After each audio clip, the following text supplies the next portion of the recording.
got time, cuz. Today I got time, cuz.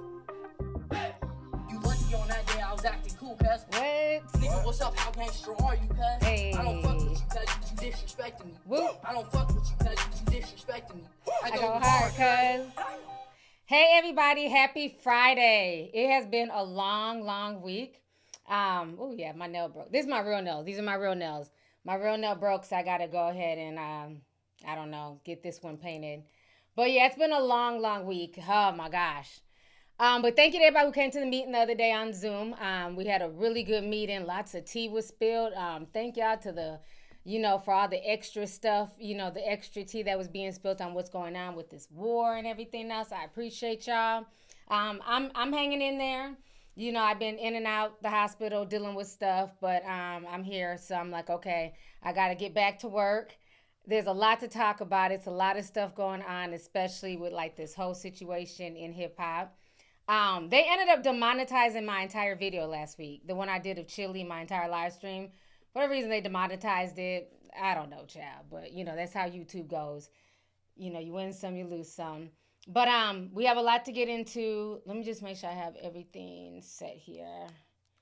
Put my earbuds on. I hope y'all are doing good. Yeah, the weather is finally breaking a little bit. Minnesota don't know if they want to have snow or if it want to be hot and sunny, child. I swear, the weather up here has just been sucking lately. But, yeah, we got a lot to get into, so we're going to do that. I don't know. Oh, yeah, before I get started, because we got to turn on the members. Okay, y'all remember me. Members only. Hold on. If y'all have not heard Remy Ma's... Remy Ma done dropped the diss track an hour ago. Okay, people were sending it to me. Remy Ma killed that shit. She said, I'm a mogul, bitch. You getting paid for with plastic surgery with promos, bitch. Okay, she went in on Clarissa Shields and Papoose. Okay? Put a tick if you guys have heard Remy Ma's new diss track. It just released like an hour ago.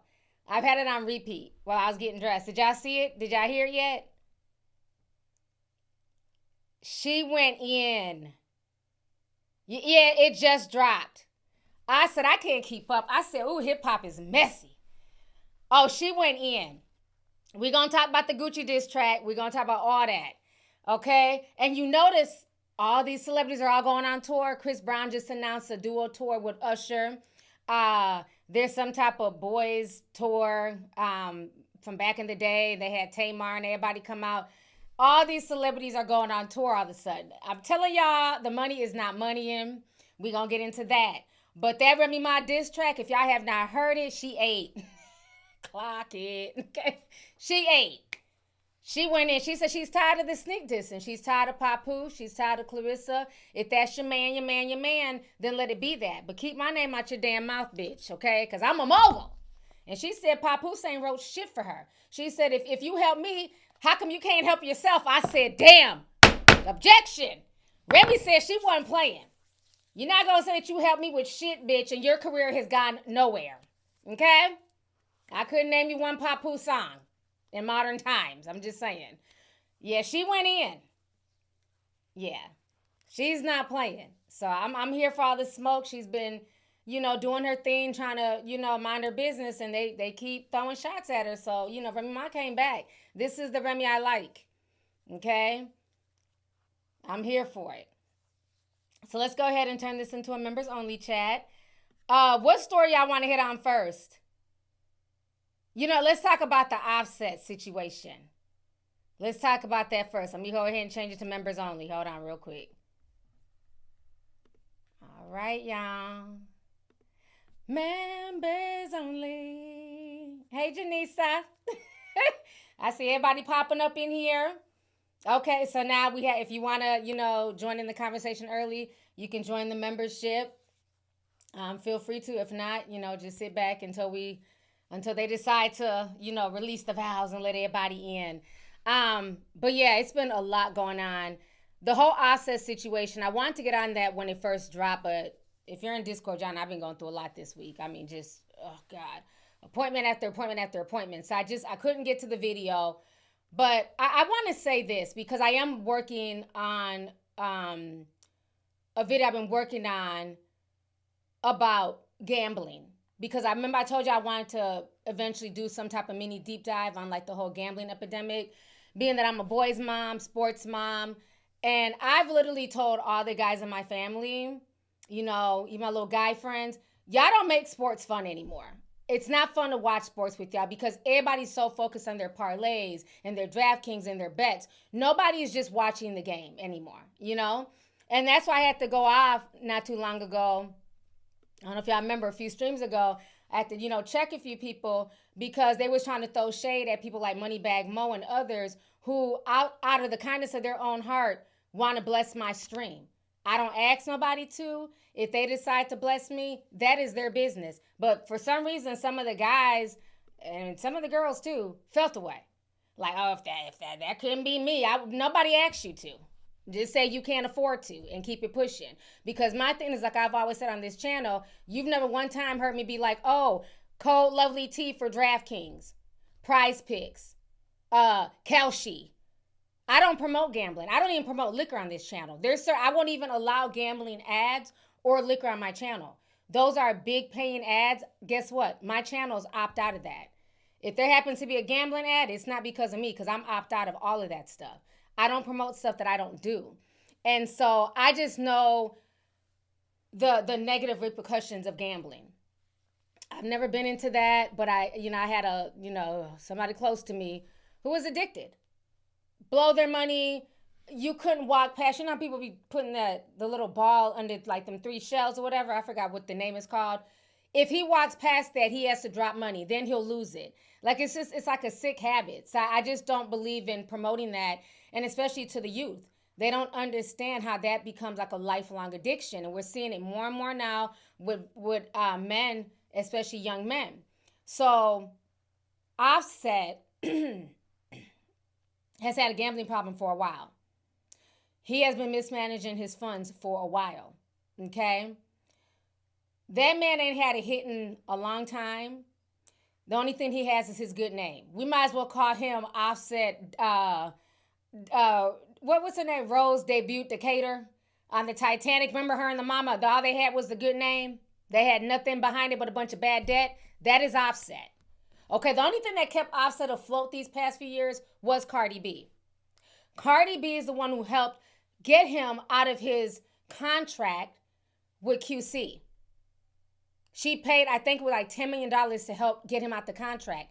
He was supposed to pay her back. Never did. Okay? Never paid her back. And, oh my God. Shanette! Objection. Thank you so much, Shanette. Shanette just sent $500. Thank you so much, sis. I really, really appreciate you. Thank you so much for the love and support on my channel. Man, I'm just flabbergasted every single time. I really, really appreciate it. Thank you. And this is what it is to have true, you know what I'm saying, supporters and people who really support your work. Well, I don't have to sit here and pitch DraftKings to y'all and Vices to y'all in order for me to, you know, try and get a bag or maintain. Okay, so I really, really appreciate it. I appreciate everybody who supports the membership, who, you know, I don't care if you're sending $1 or $500. It is very much appreciated. So thank you guys. But so Offset has been in debt for a while. And a lot of people thought that, you know, it was cute when he was trying to sue Cardi and, you know, he wants male spousal support and stuff like that. He wanted it not because of anything. He wanted it so he has a gambling addiction. That's why he was trying to fight her for all this money. And she really looked out for Offset. That's why she was snapping in the way she was. Now, remember, I told y'all a while ago, the man is clearly desperate when he is laid up with Selena Powell. Everybody knows what Selena Powell, a.k.a. the Black Widow, is about. Selena Powell got on. Remember, she got famous by lying and saying that Offset cheated on Cardi B and got her pregnant. Remember, that's how Selena Powell came into our ether. And so for him to be in bed laid up with her and fucking her and all this other stuff, you knew he was doing it for a bag. Selena Powell borrowed him $15,000 and Offset has yet to pay her back. So she took it to the internet. So that was the first signs that he was a bum and that he was struggling. So we're going to go ahead. Let me pull up the Selena Powell clip here. I don't know if y'all remember this, but we're going to go ahead and watch it. All right. How much money did you give him? So I thought I only gave him like 10 or 11. When we were arguing, kind of, he was like, bro, you think I'm going to stall you on like 15,000? I was like, no, he was going to get the money back. There's no way. There's no way that you would do that. Why would you do that? You wouldn't do that. Yeah, you wouldn't come in and ask me to bring you $15,000 and not pay back. He said the bank was open tomorrow. Tomorrow came. It's 8 a.m. He's on my phone. Bring me more. I was like, oh. He was like, do you love me? I said, yes. I swear to God. Mind you, when we talk though, it's gonna have, I want the screenshots. I said, yes. He said, bet. How much money did you give him? Okay, so y'all just saw that. She gave him $15,000. People can be like, well, why would she do that? Da da da. She thought he was good for it. Because again, he's supposed to be Offset, one of the Migos. For years, they spent, you know, their entire career bragging about money and, you know, raindrop. Da, da, da, da, da, da, da. You know what I mean? Like everything was money and cash and we're balling and we're rich. And she's making her money on OnlyFans, so she thought, you know, she could borrow it to him, that he would be good for it. And instead, he basically ghosted her. Then we found out he also did the same thing to little TJ. So when everything came out initially, they said that little TJ was the one who had shot Offset in the ass. And little TJ was trying to brag like he did something. He came out a little bit too happy when he was like leaving the courthouse. If you shot somebody, they're not just going to let you just go like that. You know what I mean? So he owed little TJ $10,000 as well. Let me see if I can find that clip.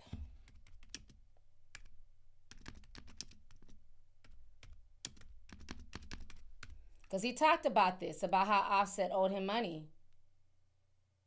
Okay, here goes the clip here. Let me share my screen. Give me just a second. Oh, sorry. Okay.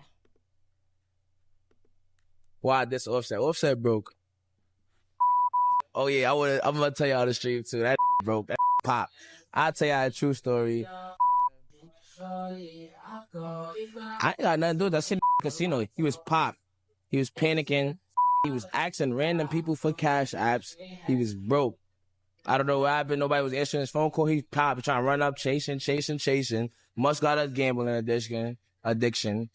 And the says, yo, he just popped. He calling for cash apps in front of me. I ain't gonna lie to you. The first 5 I offered, I'm like, yo, you pop. You waiting for some bread? Waiting for my money. I swung that 5. You know how I get. He gets popped. Not us.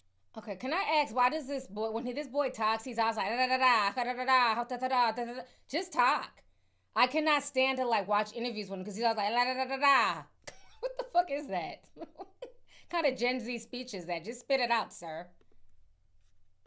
Us two dicing each other. He gets popped straight to the casino. Goes not.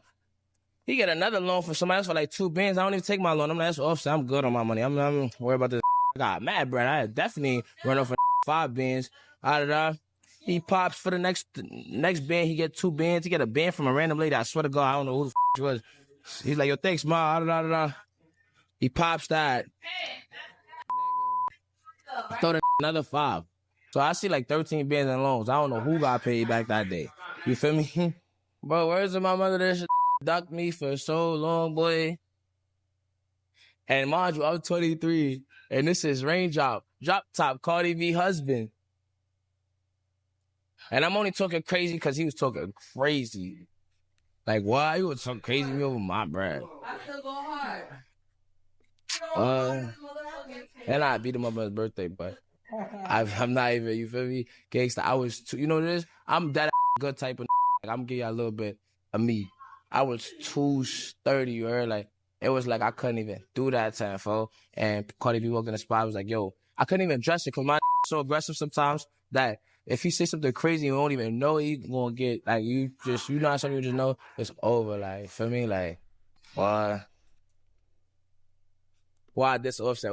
Okay, all right, sir. All right. Enough for you, TJ. Mr. I'm like, what in the YN speech is going on here? I'm like, just speak, sir. Just talk. But so Offset owes him money, $10,000. And see, this was from a few years ago when the money was, when the money was money, and it's like, okay, Offset burnt me, but I'm okay. I'm still doing shows. I'm still out here. Well, as we all know, the money's not money. At this point, gas is damn near $4. Grocery prices done doubled. Everybody's struggling, okay? And so now that everybody's struggling, folks want their damn money back. So people are hitting up Offset like, hey, I need you to run my bread. Selena, TJ. Then we find out he owes a football player money as well. He's borrowing money from random people in the casino. And again, people are only giving him this money because they're thinking it's Offset. As soon as he wins, he'll pay me right back. And that's not what's happening. So let's go to Des Bryant, what he had to say about Offset. This is just trifling, but I'm not surprised. So Des Bryant is a football player. He says, I don't ever talk about what I do or my relationships with anyone, but I'm going to give y'all a quick story between me and Offset. So he came out and told this story after the whole Offset getting shot in his ass, okay, at the casino. He said, I beat Offset out of 8K, and he tried to take a nap on me. I go to tap him and wake him up, telling him, hey, I need my 8K. His partner saw me tapping on him, and I can tell his partner wanted to jump on some bullshit. I chilled because I was by myself and completely outnumbered, so I charged it to the game. I swear to God, Offset reached out to me yesterday, 3 hours before he got shot on a money play. I thought about it, and I said, nah, I'm good. Then I saw the news later on and was like, damn, some people don't play about their money. I know that's right, Des. I wouldn't give Offset one red dime at all. A lot of these folks be front like they have it, and they do not. Okay? So something happened at the casino. TJ and his entourage, they seen Offset. There was some type of confrontation about the money. Offset had told TJ in the past to get the money back in blood. And from what they're saying, TJ didn't shoot him, but they're saying that somebody in TJ's entourage did. But here goes a video of Offset gambling, looking just as ashy. This is what he does. He just sits in casinos and just racks up debt. Let's go ahead and watch. Well, we can't even call him off sheet no more. Broke set. We might have to call him broke set. Yeah, broke set sounds better. All right, this is his philosophy when it comes to gambling. See, you gamble to pay your rent. We gamble for fun. So when we lose, we laugh about it. We wake up the next morning, pull out an M, and we're back at it. Back at it. I wish we could do that. Who's gambling for fun? See, you gamble to pay your rent. We gamble for fun. So when we lose, we laugh about it. We wake up the next morning, pull out an M, and we're back at it. Back at it. I wish we could do that. Who's gambling for fun?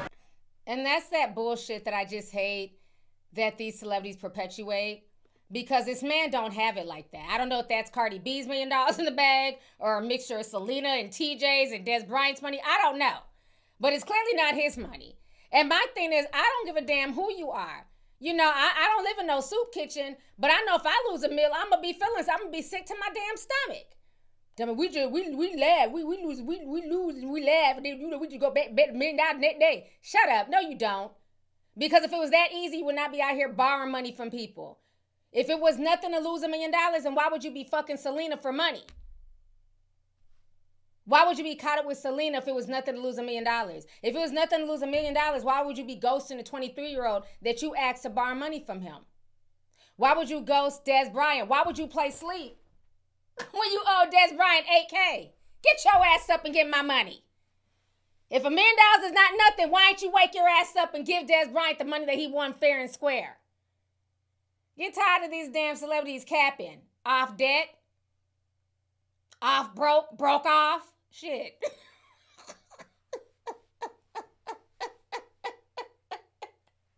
Y'all got all types of names for his ass. So he's a trip. He's a trip. So let's watch the news article about the shooting. And TJ just, child, I said, get his ass off the news. He's a bit too excited. All teeth. Oh, yeah, I don't play by mine. I'm like, okay. That YN speech is funny. All right, let's see here. All right, here goes more details on the shooting.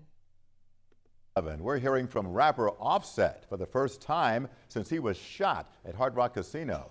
Seminole police say another rapper, Little TJ, ordered people in his entourage to attack Offset, who was once, of course, married to Cardi B.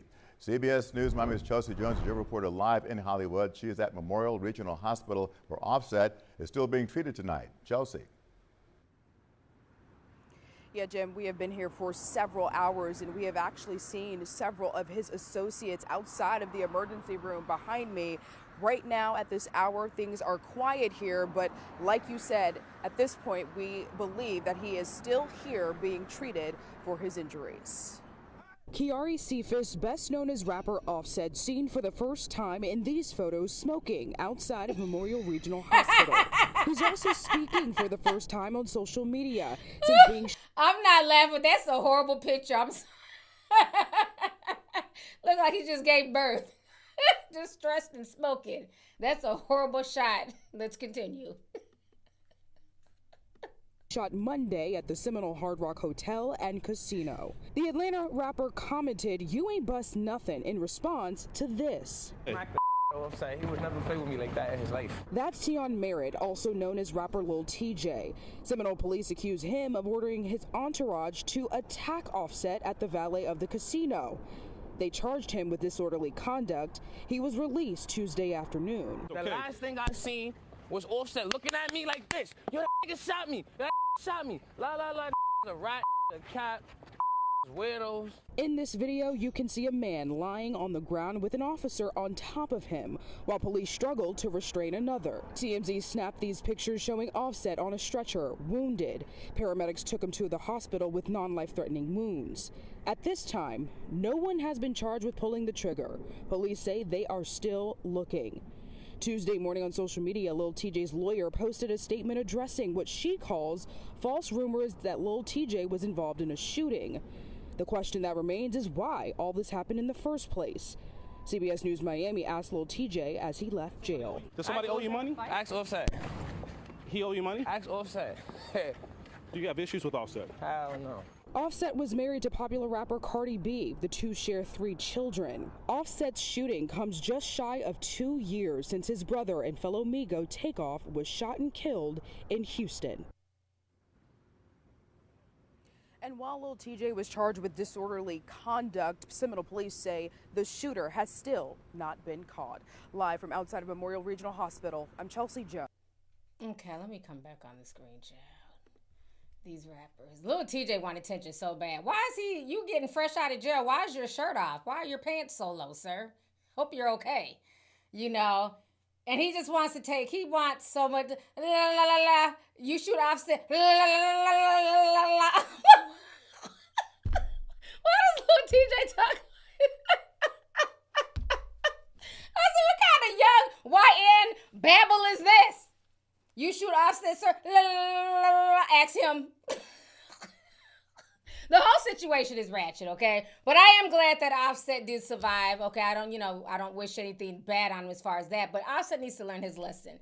You are a father of, I don't know, Chad, I can't keep up. I think he had like 6, 7 kids, okay? Like, you can't be doing this because clearly your money's not going towards your children because Cardi B says she pays for everything for the 3 kids that she has with Offset.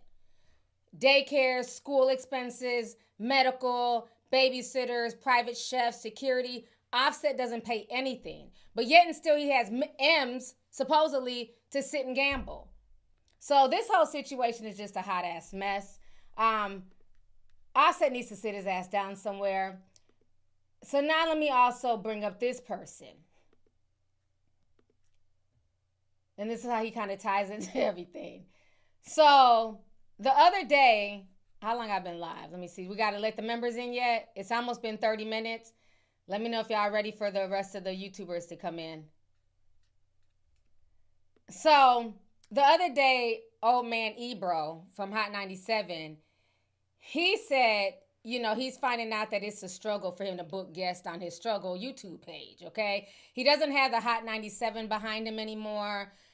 Folks just tolerated the Hot 97 folks because he was always very condescending to the young folks that would come on the show. So he had a conversation basically saying that they're struggling to book guests. So we're going to go ahead. Somebody said, no, don't let them in. So we're going to go ahead and watch what Ebro had to say and how he ties into this Offset debacle. Okay, this is old man Ebro. Or we're just some people on YouTube, so it's a lot different. Hey, don't that say is it like true. that. They may act different out here. No, Laura, I'm telling you, people are acting different. I know. You haven't experienced people acting different? Yes. Somebody I've known for 30 years the other day, I was talking to them about some artists they work with and me wanting them on this show. Uh-huh. And they were like, yeah, send me some details about the show. Nah. We gotta send out a press kit. Nah, bro. That's where we're at now. It's underrated. People get weird, man. And Ebro made a great point yesterday. I hit you guys up to be like, yo, how cool is Rhea? First of all, objection. Do you see his camera quality? This motherfucker looks like he's recording on a toaster, okay? I wouldn't come on your show either. Look at the camera quality. What is this? 180 toaster? Where is the 1080p? Where is the 4K? See, they've been so used to the studio doing everything for them, they can't even get their lighting and their setup correct. I wouldn't go on that show either. That shit looks like a struggle set. She immediately hits the collab. She got 7 million followers. All good. I got you. These artists that we've known for years, you try to collab them on something, they act like their Instagram's so damn precious. They can't accept the collab to promote. That's what the trade-off is here. And Ebro, you made the point. Yo, rappers may be among the weirdest of people. I don't know why people get so weird, but they do. No, rappers are weirdos, bro. You know what I'm saying? We're just ELR. We don't even have the cosign of the Heritage logo. You know what I'm saying? We're not traditional media anymore. We're just some people on YouTube, so it's a lot different. Hey, don't say it like that. That is true. They may act different out here. Oh, you're just some people on YouTube like the rest of us. Remember, for years, he clout people like me and others on YouTube. You know, we were all living in our mom's basement. Our opinions didn't matter, okay? And now these three are just people on YouTube. But at least, you know, we got a decent camera quality here.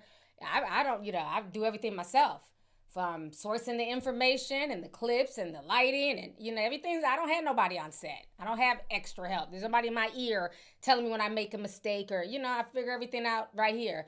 These people have been on a professional set all these years. And who is that? The white guy in the show, Rosenthal, whatever his name is. He is literally sitting there looking like he's recording on a toaster. Like, the quality is just not what it is. And they're upset. Then he's saying that these rappers are weird, bro. So do you think that's going to make rappers want to come on the show when you're calling them weird? The problem is people only tolerated you. And you're finding out that they only tolerated your show. A lot of times when you would go on their particular program, they would talk down to the rappers, especially like the SoundCloud rappers, the younger ones. You would tell them that, you know, I think he told Lil Uzi, you'll be lucky if you'll be here in 5 years in the industry. Meanwhile, Lil Uzi's out here touring, eating well, you know, doing fashion. And you guys are on YouTube. So, Rosenberg. Okay, thank you, Rosenberg. Peter Rosenberg. So, you know, it's just kind of sad that that's where they're at, but they talk so much stuff about people on YouTube, and now they're doing the same thing that people on YouTube are doing. They're podcasting and giving commentary, and they're finding out that fat meat is greasy, and that the industry is not really rocking with them or their show. People are not coming to be booked on this show. They can't really get any good interviews. It's literally these three talking to each other. There's no more guests on there, and he's shocked by that.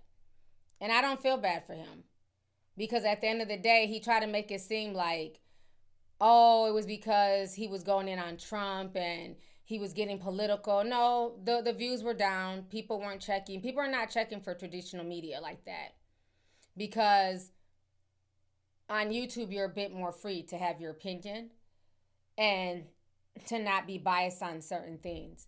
Whereas with traditional media, you had to be cool. You know what I'm saying? You have to, like, kiss the ring. You got to do certain things. You have to walk on eggshells.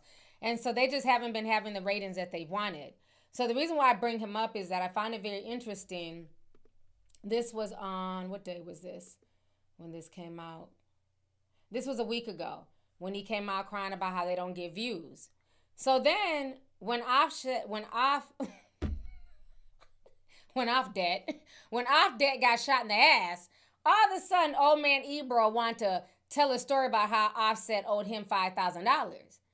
And so he told the story And everybody was like, okay, now you're, because, you know, of course, once he said that, he got mixed into the viral mix, right? Because Des Bryant told his story, little TJ was out there, and then everybody's like, oh, Offset also owes old man Ebro money too.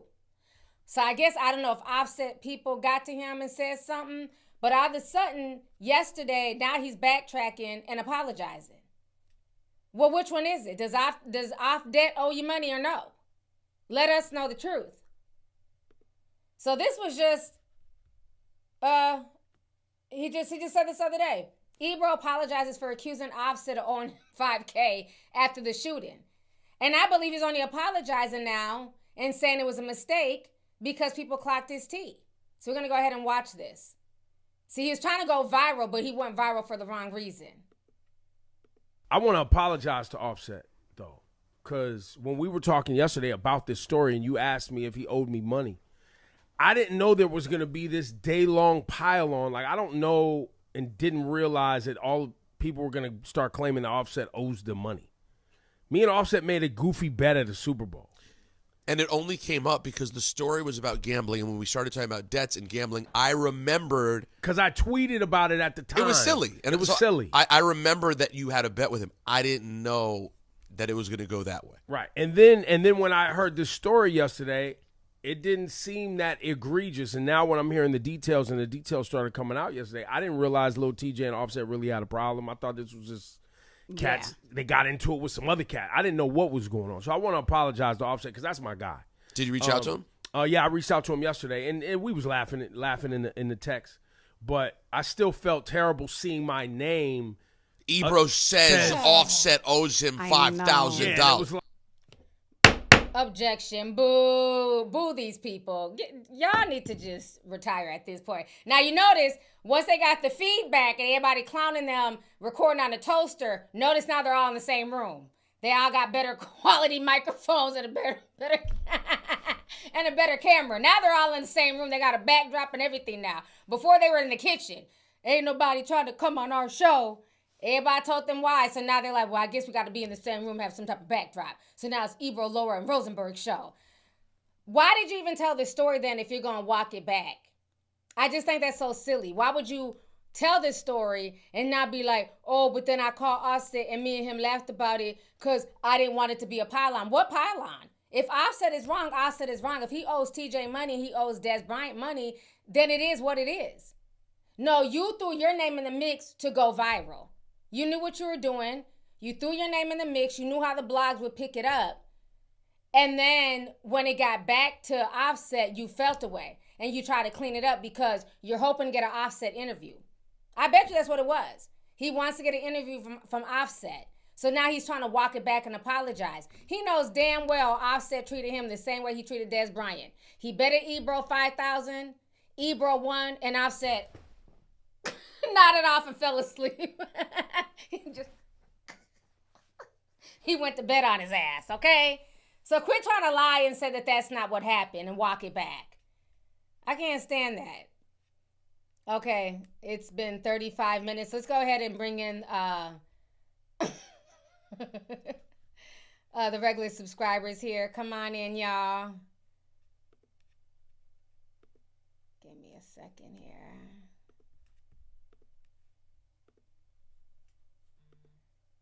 All right. Open the floodgates. Yeah, you were just out here lying, just making stuff up. Stop. Let's finish seeing what else they got to lie about. It's like, bruh, you know. So, look, that's my bad because we get up here, we get chatty, we goofing around, cracking jokes. But you also did the joke very dry, which you do sometimes. Yeah. You didn't, like, smile during it. Now look at that camera quality now. He said, get me off this damn toaster. He looks nice and crisp and clean now. Like, yeah, he owed me. But you were like, you didn't think that was going to become the narrative. Yeah, but people are going to chop it. And that's what happened. And that's why I'm apologizing. So there's also, we appreciate the apology, but congratulations. You played yourself. People are going to chop it. But they're going to. Yep. They're going to.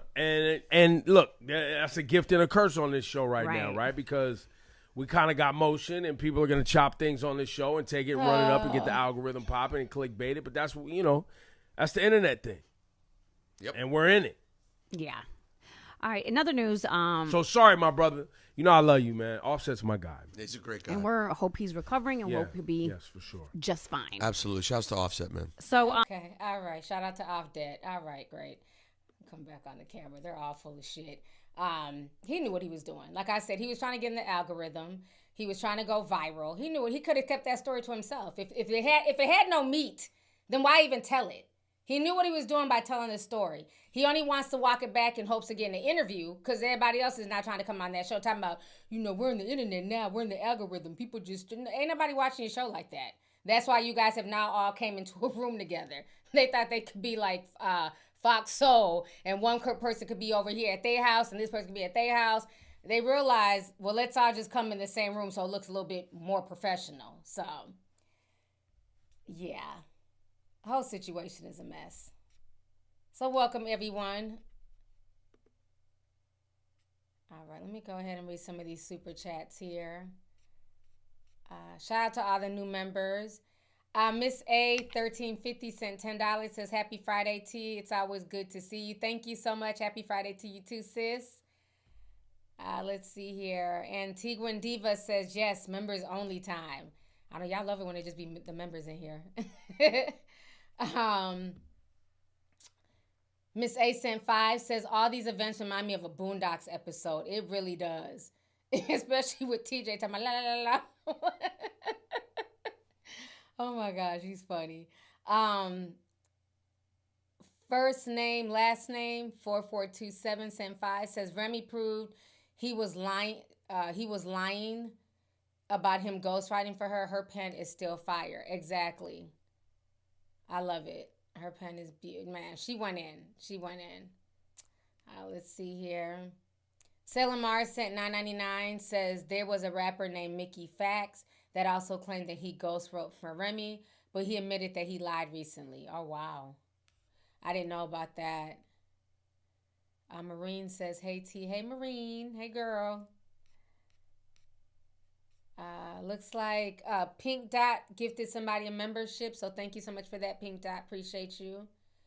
880 Erica also gifted a membership, so if you guys got a membership from one of the other members, please make sure to tell them thank you. Valerie also gifted a membership as well, so thank you guys.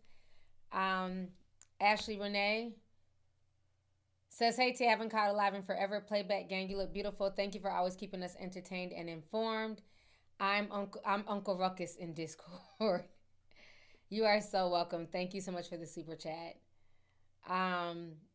Zolia2424 says, hey, Lovelyti, been sipping for years, just became a member a few months ago, unfortunately, but love you and catch you on the playback.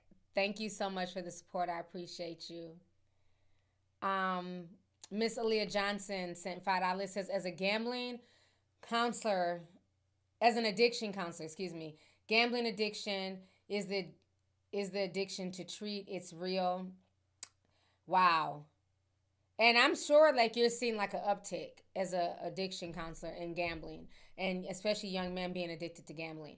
I remember one of my tea sippers, she worked at a casino in Cali, and she would tell me all these like horror stories that I didn't even know went on at the casino. You know, I've probably been to the casino a handful of times. I'm not gambling any more than about $50, if that. I really don't even gamble on the slots. I might do a slot just to be doing it or watch other people do it. Because I know the house always wins. I just don't have money to just blow like that. I'm not doing that. But I do like going to when Vegas was, you know, relatively cheap and fun to go. Vegas is a ghost town now. But she said that when she worked at her casino in Cali, people would be so addicted that they would be there Monday through Saturday, and they would sit on the slot machine. She said she had one man who sat on the slot machine 4 hours. He wouldn't even get up to use the bathroom. He said it would get so bad that these people would be so addicted that a lot of them would pee on themselves. They would have accidents on themselves. That's how they said that Kim Zolciak was, that she was that addicted. Some of them wear diapers in the casino because they swerping down, this slot machine's going to hit. I done put $100,000 into this slot. I'm not going to get up, and then somebody else comes and put in $1, and then they win all the money that I done put into the slot machine. So they will sit there in adult diapers. Yeah, she told me stories, and they would pee and everything else on themselves because they don't want to move. Yeah, it's that bad. It is that bad. Yeah, I was disturbed. I didn't even know like that was a thing. She said, yes, you can smell some of them when you walk by. They're that addicted. So it gets very real, you know. And the scary part now is with all this online gambling, you don't have to go into the casino. You literally can, the casino's your phone. And that's the scary part. You can sit on your phone and gamble all day on your couch and literally blow your mortgage, blow your equity, your 401k. You know, it's that bad. Yeah, so yeah, my next mini deep dive will be coming out soon. But yeah, it's really, really sad. So now, if that's not bad enough, Offset did release a letter today. But he released this letter because yesterday, if y'all don't know, he's being sued. So we posted this yesterday. Offset has been sued by Detroit Casino for allegedly not paying his $100K tab days after he was shot in Florida. So they're saying here, hold on.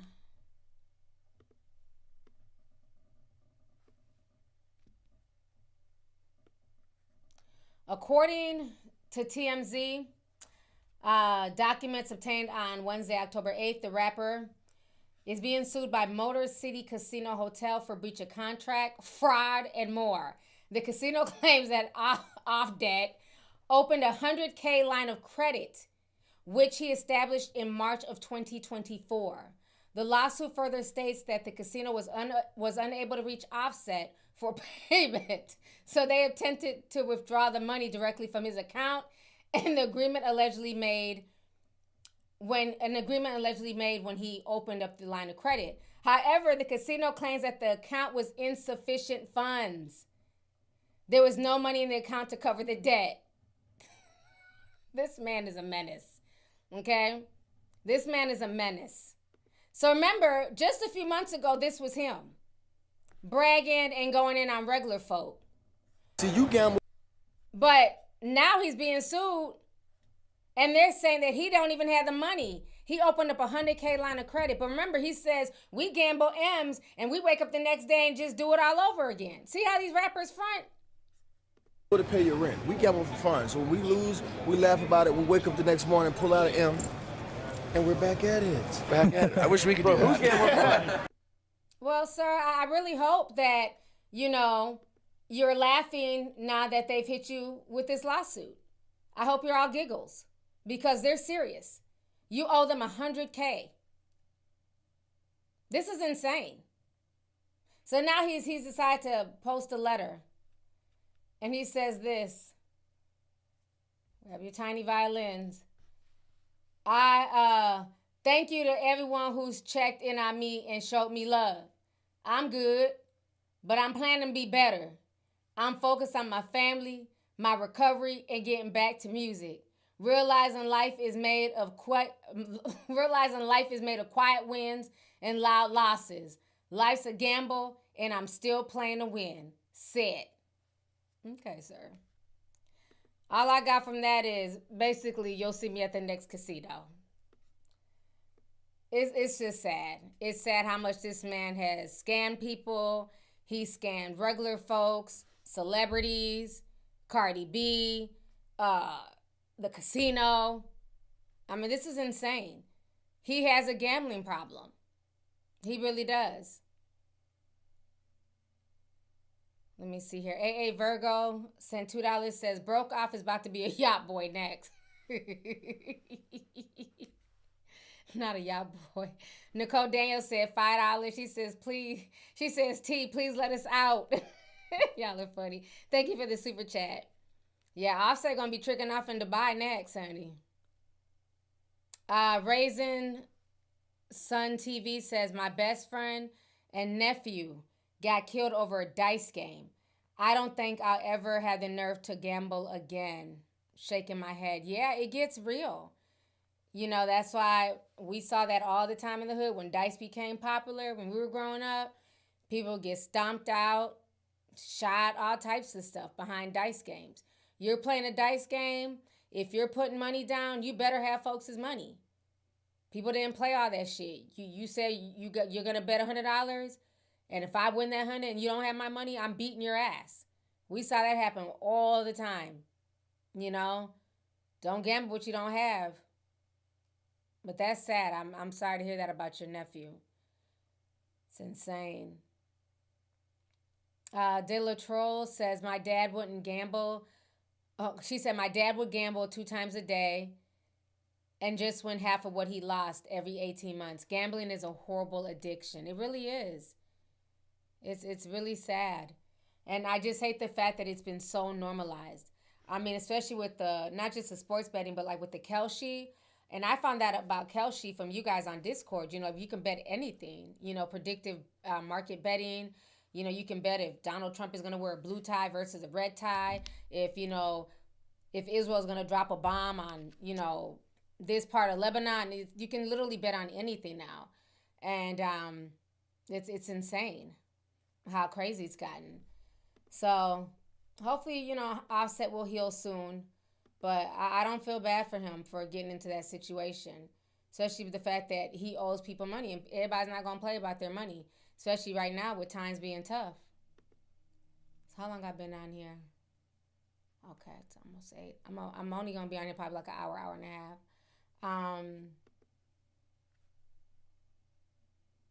Okay, so let's talk about the Gucci Mane situation.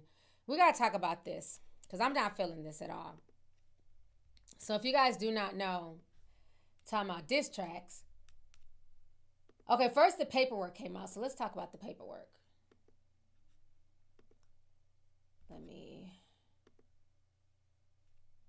Because we posted this yesterday. Now I told y'all when I broke the Pooh Shiesty story, and it's funny now I'm seeing a lot of people now talking about the angle, you know, the CMG angle with Glorilla. But when I was breaking down the Pooh Shiesty story and I was reading the paperwork, I told y'all Gucci told. I told y'all that. I said Gucci snitched on him. And I don't care if you guys don't like the word snitch, that's the word I'm going to use. Gucci told. And like I said, he's a victim, not saying that he couldn't tell. But in that paperwork, it said he described what he had on. He told the people's Instagram, everything else, right? So then more paperwork came out, you know, confirming, because people were saying, oh no, it's because the undercover officer that works with Gucci, that's who told. They had to report the crime. Then more receipts came out. And the FBI is flat out saying that Gucci Mane gave a statement to the police about the alleged robbery and kidnapping that Pooh Shiesty and 8 others had been charged with. So they're showing here. Under oath, FBI agent Hansen testified and admitted that Gucci Mane gave a statement to the Dallas PD on January 10th of 2026, alleged kidnapping and robbery at Luminous Studios in far north Dallas. Pooh Shiesty would proceed to rest his head against the courtroom wall as his leg shakes while the attorney, Bradford Cohan, questioned the agent about Gucci Mane allegedly being pushed on the couch and guns pointed at him. Agent Hansen said Gucci Mane told his security, who were ex-Detroit police, were outgunned. Then Pooh Shiesty shakes his head in disbelief when the agent said that Gucci Mane told his security to put the gun down. So that is hard fact that Gucci snitched, right? Soon, and it was very interesting because that came out first. And literally a few hours later, Gucci dropped a diss track. I can't play it. I'm going to try and play a little snippet.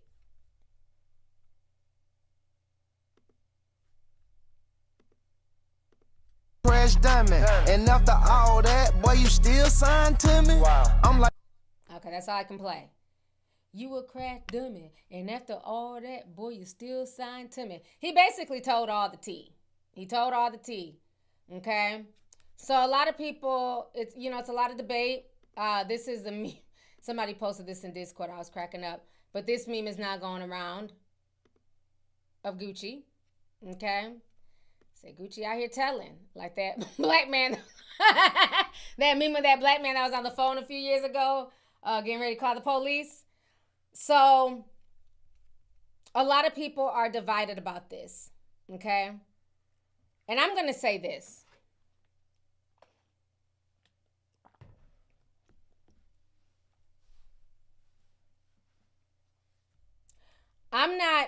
I don't condone anything that Pooh Shiesty and, his homeboys and his father did.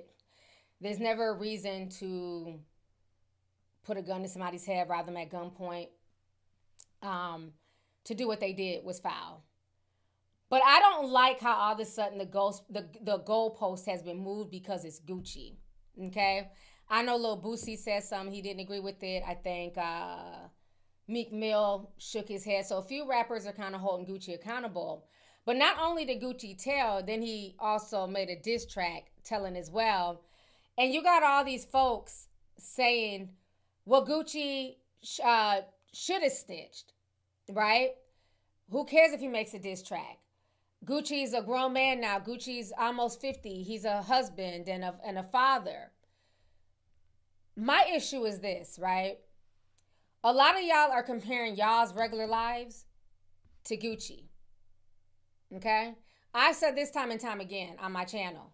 Y'all can put a tick if y'all remember me saying this. I don't involve myself in criminality. I don't have mugshots and all that dumb shit. Because if I'm doing some criminal shit and we're all doing criminal shit together, I'ma tell. If I get caught up, I'ma tell. Because I'm not doing 5, 10, 15 years. Okay? I'm not going to nobody's fucking jail or prison. So if we get caught up in some shit, I'm telling. So because I know that I would tell, I don't involve myself in criminality. You get what I'm saying? I stay on the straight and fucking narrow. And I'm okay with that. I know it's the cool thing to have mugshots and shit. I don't want no mugshots. Let's make that be cool. Okay? Not judging. I'm just saying. I'm not about to be, you can't shame me for not having a fucking mugshot. But the thing that irritates me with this situation is a lot of people are comparing themselves to Gucci. Gucci is a man who perpetuated this lifestyle for years.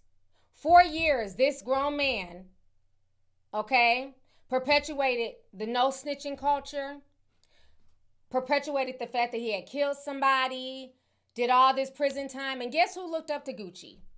Young men like Pooh Shiesty and so many others.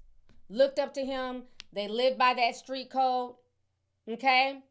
So it's very funny that for years he could perpetuate the no snitching and you do your dirt in the street and all this other stuff. But the second he becomes a victim, now all of a sudden he himself is not living by the same code that he perpetuated.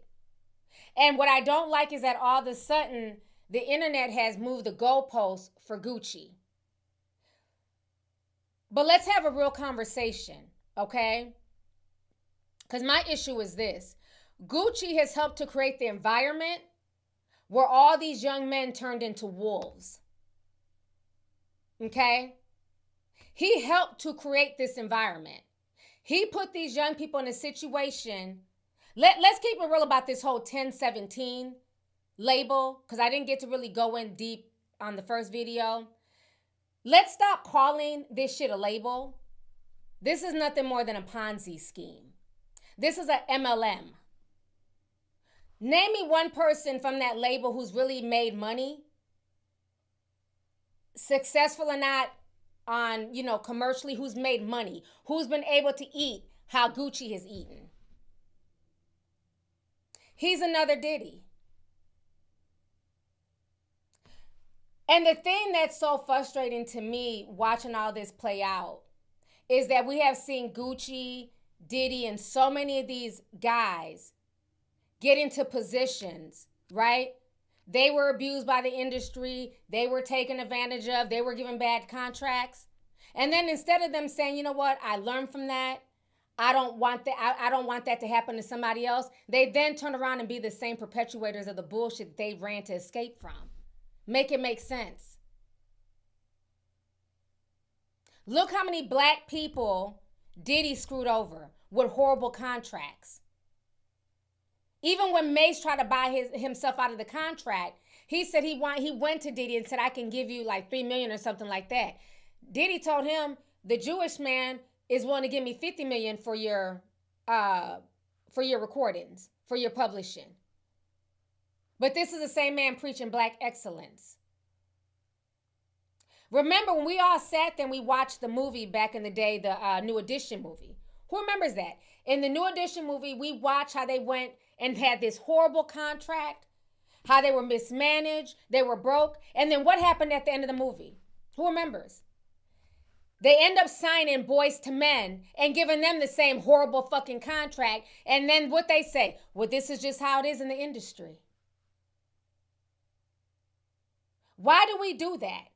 If Gucci Mane was a white owner or a Jewish owner of a label doing that, everybody would be calling out racism, saying, all types of derogatory Jewish slurs and stuff. But when it's a black person doing it to other black people, y'all got all these excuses. I'm not saying what happened to Gucci was right. I'm not saying that. Because what they did was wrong. But he created that environment. Imagine if he was just fair. From what I'm hearing, they're saying that Pooh Shiesty's mom said that Gucci Mane made $20-something million off of Pooh Shiesty over the past few years, off of his music and everything. And so when Pooh Shiesty got out, he thought, Gucci put a little something to the side for him. Of course, he didn't expect to get 20-something million, but even if you give me, $2 million, something, you've been making money off of me while I've been in jail. He told me he ain't had no money for him. And that he was still in the contract. So many artists are now coming out and saying how Gucci did them. And all these artists are wrong. Are young. They're all young artists that he used and spit them out. And now it's all good that he's telling, and he's a businessman, and he's a husband. But ask yourself, why did he have to go that route just to make it? Why is it that for years, him and other rappers, Gucci's not alone, they perpetuate the worst of the community. They promote the drug use, the multiple baby mamas, killing other black men. Y'all know the fuckboy handbook that I always talk about, that the rappers all, they all read from the same fuckboy handbook. It's funny that's how all these rappers make their M's, is by pushing out stereotypes, perpetuating violence and everything else. And these young boys see that, they feed into it, and they think that's the way to go. Then once these same rappers have made all this money, now they're woke. Now they're businessmen. Now they're husbands. Now they're fathers. But the destructive seeds that they planted are coming home to roost. This is no different. Yeah, thank you, Sierra. Birdman as well, another thief. Look at Nicki, struggling. All the antics she's doing now, having to be Maga Minaj, is because of her bad contract with Birdman and Young Money, Cash Money. Bad contracts. And then she thought she could do the same thing to Ice Spice, and Ice Spice told her ass, bitch, not on my watch. I'm not signing to you. And that's why her and Ice Spice got the beefing. Okay? These folks try and do the same thing that was done to them onto other artists. And it's insane. It really is. Jay Prince is another one. Mob ties. Got finessed 2 times out here crying and some more shit. So like I said earlier, why is it that that's the lifestyle they have to perpetuate and show to get their M's? And then once they get their M's, there's no consequences for all this shit that they done spewed over the years. Now they just get to be businessmen and walk away and be family men. How does that work? Because you notice when women do the same thing, right? So let's take the rappers out of it. A lot of these females did the same thing. Black China, Amber Rose, all these, IG influencers, the whole bad bitch era, them, doing all the club appearances and, Brittany Renner, fucking player to player, basketball player, just being, doing hood rat shit. Promoting OnlyFans. Trying to perpetuate it to young girls. Sign up under my code. Knowing that only 0.1% of OnlyFans people are top earners. The average person who does not have a following, I don't care how pretty you are, how nice your body is, if you don't have some type of following, you're starting to OnlyFans, you're not making $1 million in a year. That is the 0.1%. But they perpetuate it like they are. They have OnlyFans MLM. A lot of these influencers were promoting that to these young girls. Sign up under my code. Sign up under me.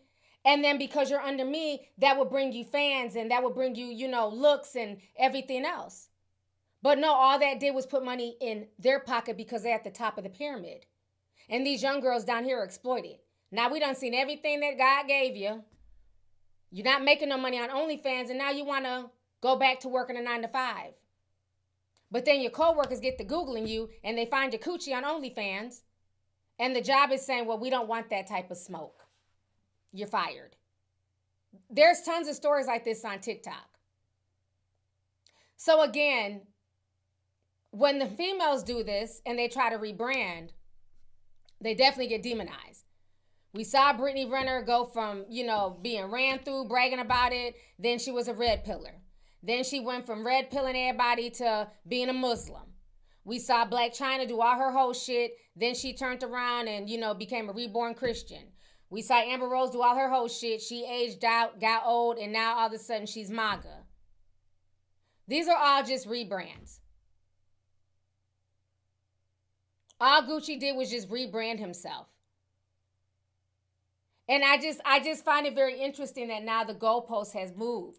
It's one thing for him to tell what happened in the police report, but now you're coming out with a diss track? Like, really?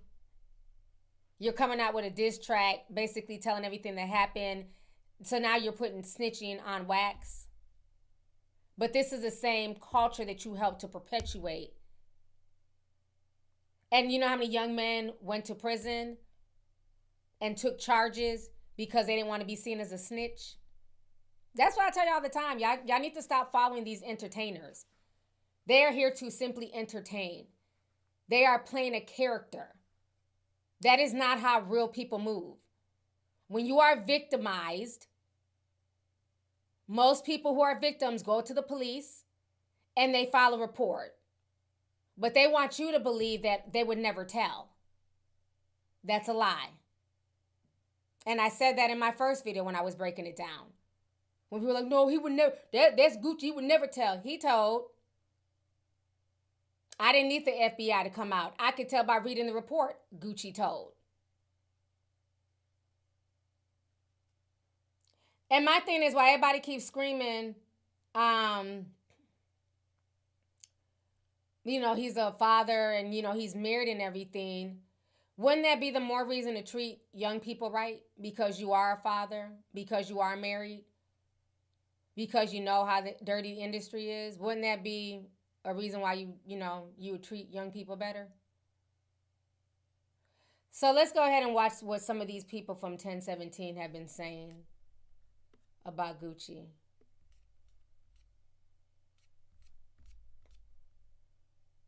Yeah, Jay-Z's another one. Y'all can name all the people. There's a lot of them. Somebody put the Jay-Z. Y'all put the Jay-Z emoji in there. Yeah, there's a lot of them. Jay-Z talking about, I've never done nothing to nobody. I'm just an ethical billionaire. Okay, Jay. Okay.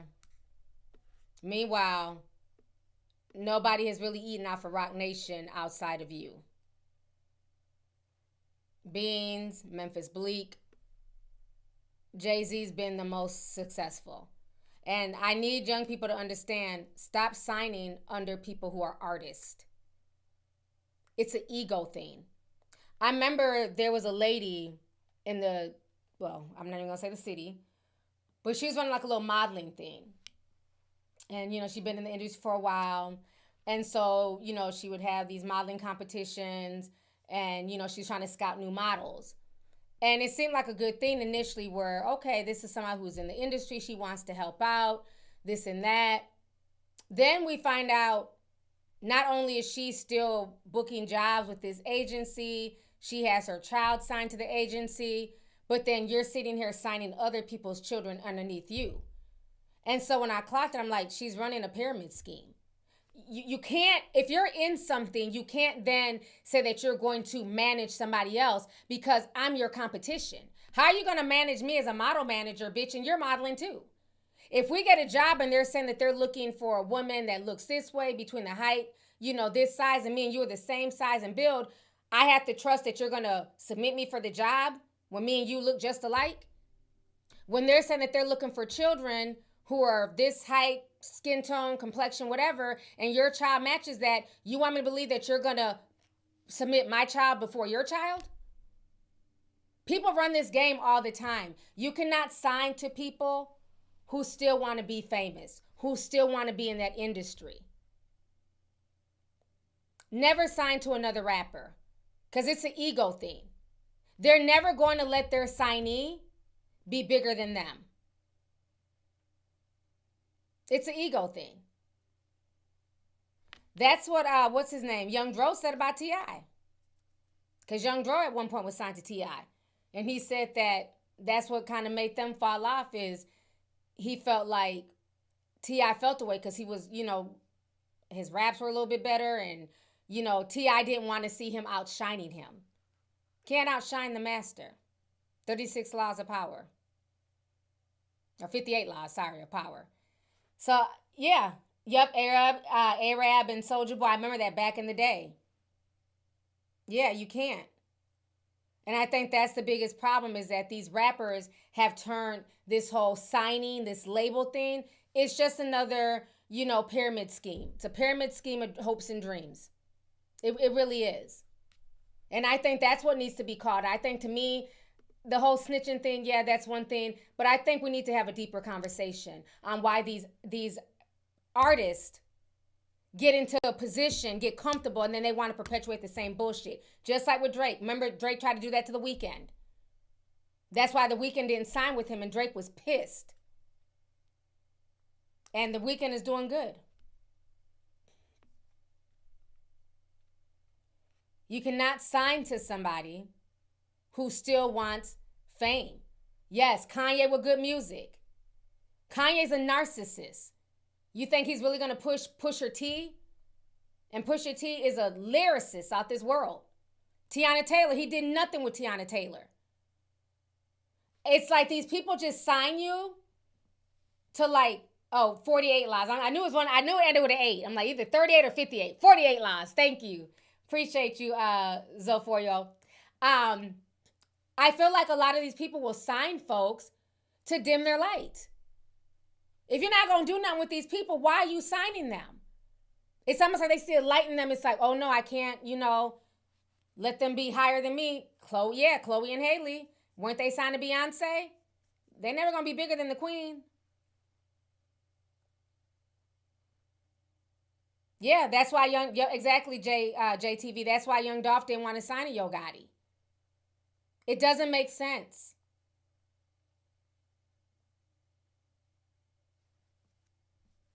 So I think that's the bigger conversation. So let me go ahead and let's go to Twitter.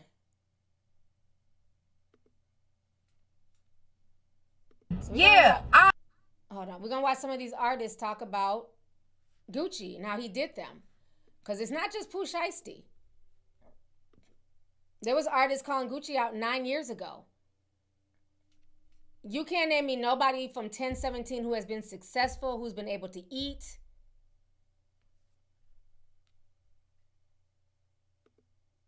Okay. I'd be mad too if a motherfucker won't let me out my contract. I'm in a situation right now where I want to hit a Pooh Shiesty on a motherfucker. Y'all painting a picture out to make it seem like everybody just like it's a curse with Gucci. There ain't no curse with Gucci. Everybody chose their own fate when it came to 1017. And I'm speaking for everybody because I don't have nobody here to speak for themselves. And 2 of my goddamn label mates is gone. Chant, gone. Scar, gone. I don't even know where the fuck Roboy at. Y'all got so many opinions, but y'all don't even know that Fujiano and Pooh Shiesty and Scar was beefing with Gucci the entire time. It was the back and forth of who leaving the label and who want to stay and come back and give me your chain, or no, you can have your chain. Like, it was a lot of that shit going on. Why? It ain't even about reading your contract. It's not about none of that shit. It's not about none of that shit. At the end of the day, everybody wanted respect. That's why Channing left. She didn't like what was going on. There was really no team with 1017 to where we had people that was really there, that was guiding us. It was just like all the calls was coming from everybody that they was putting in charge, and a lot of people that was in charge shouldn't have been in charge over there at Atlantic. And that's the real issue. Okay, so let me also pull up this other clip here. So remember, Hernandez Govan was saying this in that video, that Gucci came to Memphis and signed all of these Memphis rappers, right? So all these hungry kids from the hood who just want a chance. You know, Gucci's a major star. He went and he signed all these folks and kept them over there for a few years and literally did nothing with them, and then took to social media and said he was letting them all go, except for Pooh and Foo. So let's go ahead and watch that video.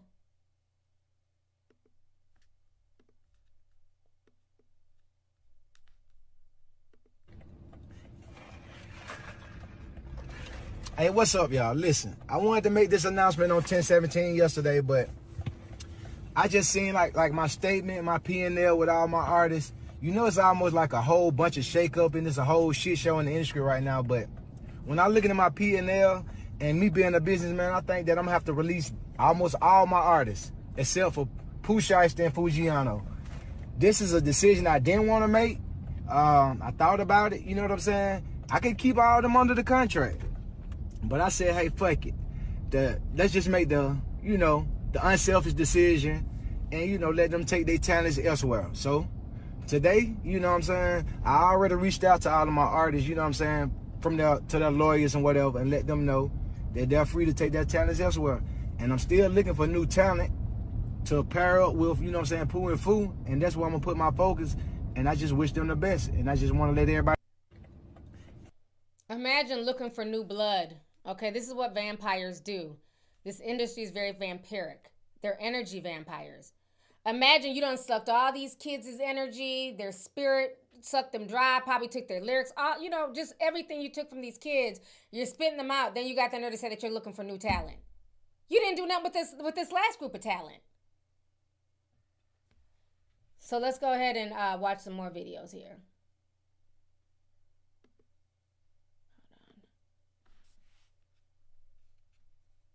So this is another young man who's going to speak on his artist, Roboy. So he talks about things that Gucci did to him on the label.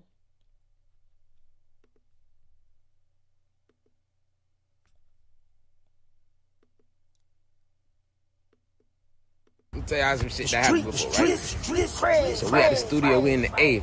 We at QC Studio. So it's Baby, Bankroll, Freddie, QCP, Quay, cut that shit up, Quay. We all in the studio with Watt, right? So I just made some hard ass shit. You feel me? I make a hard ass song. So we in this Bankroll Freddie been trying to get on the song the whole time. Watt wouldn't let him. I'm still trying to figure out, like, damn, why you don't let it? Like, this gonna boost my career. So Baby vibing to the song, like, Baby, like, damn, like, who the fuck this is? Man, don't you know this nigga Walk, get up from the back of the studio, jump, run to the front, turn my music off and put on Shiesty, bro. Like, turn on the Shiesty song. I'm like, whoa, like, what the fuck? Like, cuz, like, this could have been like a life-changing feature. He did that shit. And now that same nigga robbed this bitch ass. Let me tell y'all some shit that happened before, right? So, you see how they play these games? He's in there with Bankroll Freddie and a bunch of other big artists. They're liking his music. And instead of Gucci trying to connect them, because again, you're the manager, you're in charge of the label, instead of making a connection and letting them do a feature together. He turns around and basically disrupts the energy, disrupts the fact that they're giving him props and say that they like him, they like his music, and runs to go play Pooh Shiesty's music to divert energy away from this young man. And so then what ends up happening is that it ends up building resentment and animosity with the artist. Now this artist feels a way about that artist because the label head, they're playing favorites. They're pushing you versus pushing you. And it's all mental manipulation. Remember, Diddy did the same thing. I'm making the band. Oh, I like Andrea. Oh, what's her name? Dawn is better. They did all those little games playing them girls against each other. Gucci was doing the same thing.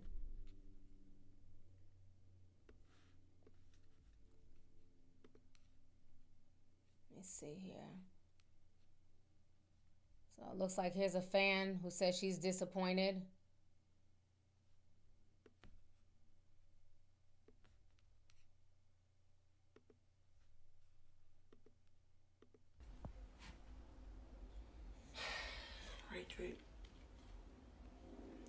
I was one of the people that's been in the denial river about all this shit. Like, I didn't want to believe the man was snitching.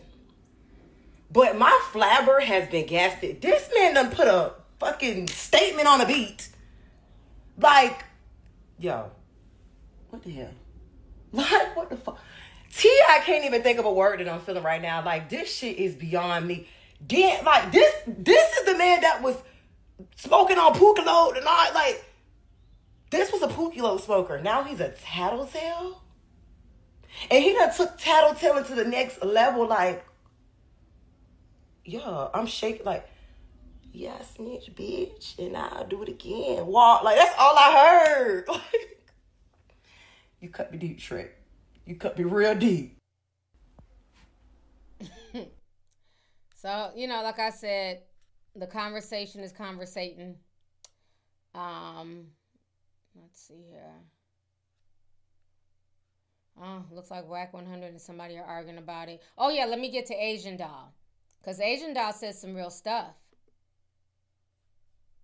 Let me show y'all what Asian Doll had to say. So, like I said, we're gonna go a little bit deeper on this Gucci Man situation.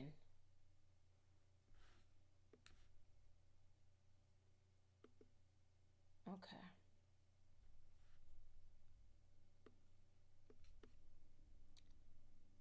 All right.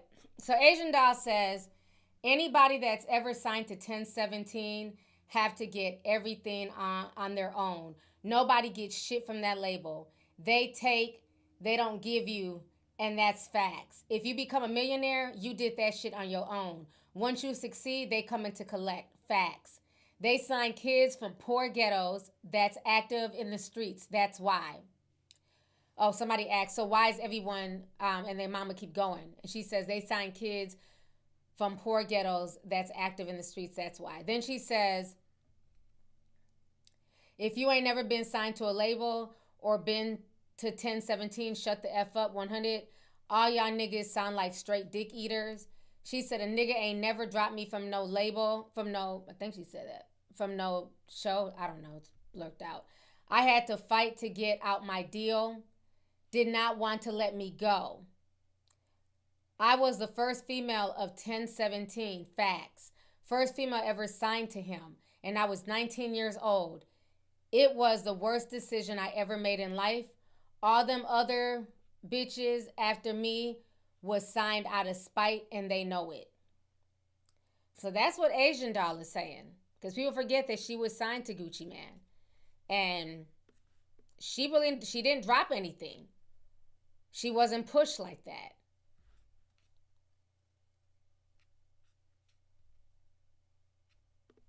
So the whole situation is nuts. And then to put it on the beat is just, it's crazy. Uh-oh, 6ix9ine has something to say. Looks like 6ix9ine just reacted 2 hours ago. Hopefully he ain't got no music. 6ix9ine is just weird. Looks like Rainbow Bright. Let's see what 6ix9ine has to say. This just dropped.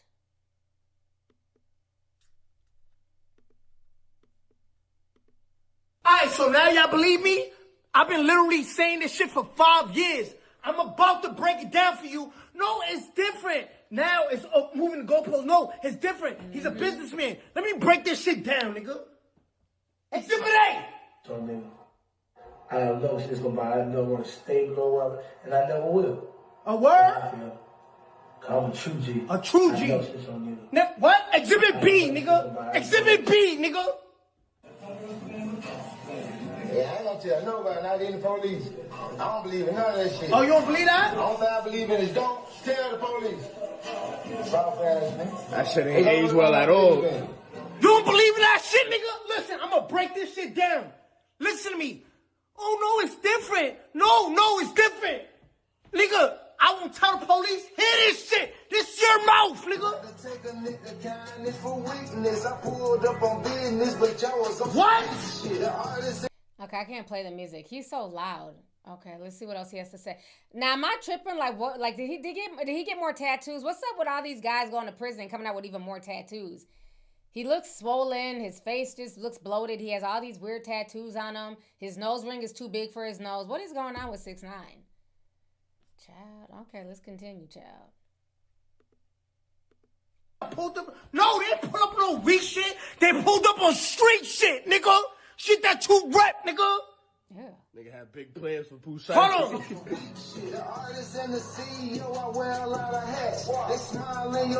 Please stop break. I don't need the soundtrack, buddy. I put you on your commissary. Oh, I did this. Y'all stabbed me in the back. Yo, what happened? Remember 6ix9ine situation? Y'all remember the 6ix9ine situation? When y'all say, nigga, it's the streets. You know what you signed up for? You know what you signed up for, nigga? What happened? It's you. Nigga, they pulled up on some... Nigga, give me everything, nigga. I want everything, nigga. Take this shit out your fucking ears, nigga. Give me this shit, nigga. Oh, this your wedding ring, nigga? Let me get that shit. They pulled up on street shit, nigga. Now you a businessman? How many excuses? Okay, objection. I mean, get your mouth out the camera. I feel like he's spitting on me. I'm like, I feel like I need an umbrella. Oh my gosh. Just back up a little bit. We can hear you, bruh. We don't need you spitting in the camera. Shit. What in the suffering succotash is going on here? It sounds like Donald Duck. Ugh. How many times? No, it's different. No, you know what's the difference? Look at this. All these niggas that talk and say this shit for 5 fucking years. Hold on. Y'all gotta see this shit. What's the difference between all these rat-ass niggas? Y'all tell me what's the difference. They know the difference. I've been saying this shit. Nigga said he had... Fuck y'all niggas talking about, nigga said he had big plans for Pooh Shiesty when he niggas come got home. big plans for Pooh Shiesty when he get home? No, that nigga had big plans for you. Nigga, fuck you talking about, nigga? He said, yo, why you tripping? Why you always go so nigga, hard, nigga? Why I go hard, nigga? Because y'all trying to take money out my family's fucking mouth, nigga. Money out my fucking family's mouth. I must eat. Nigga, I must eat, nigga. I must eat, nigga. What the fuck is they talking about? What are you talking about? Let me get this shit real quick. See if I can do this shit real quick. Let me read this shit for you. This is God. Is anybody else scared? I thought he was about to punch the camera. I'm over here like...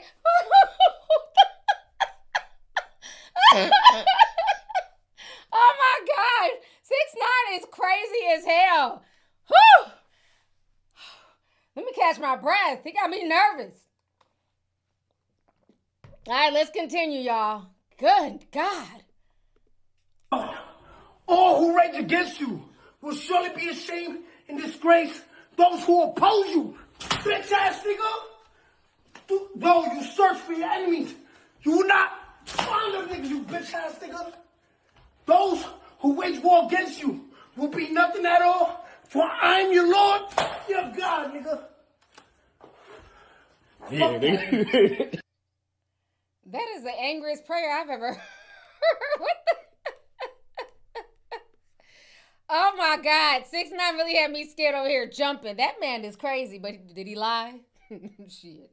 Did he lie? Okay. you know, again, he got a lot of flack when he told. And now we're seeing, you know, a lot of these rappers, you know, who are so street telling, you know, from the whole Gunna Wonder situation, you know, Young Thug, you know, running his mouth all on the phone, telling everybody business, you know, Woody snitching. So it's a lot. Somebody said clean up on aisle 9. Oh my gosh, that was too much. I didn't expect him to go like that. He was not playing. Let's see here. Let me see if there's any other folks got something to say.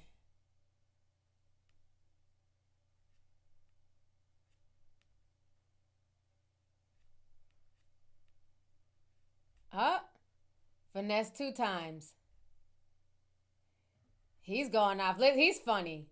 Y'all put me on to him. He's kind of funny. Let's see what he got to say real quick, y'all. He's funny.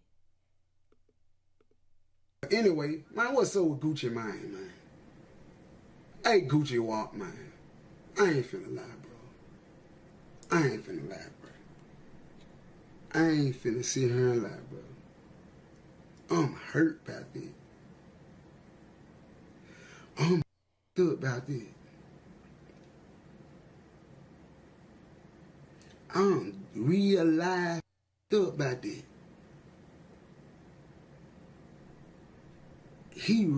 I think he's hurt because the other day he was defending Gucci so hard.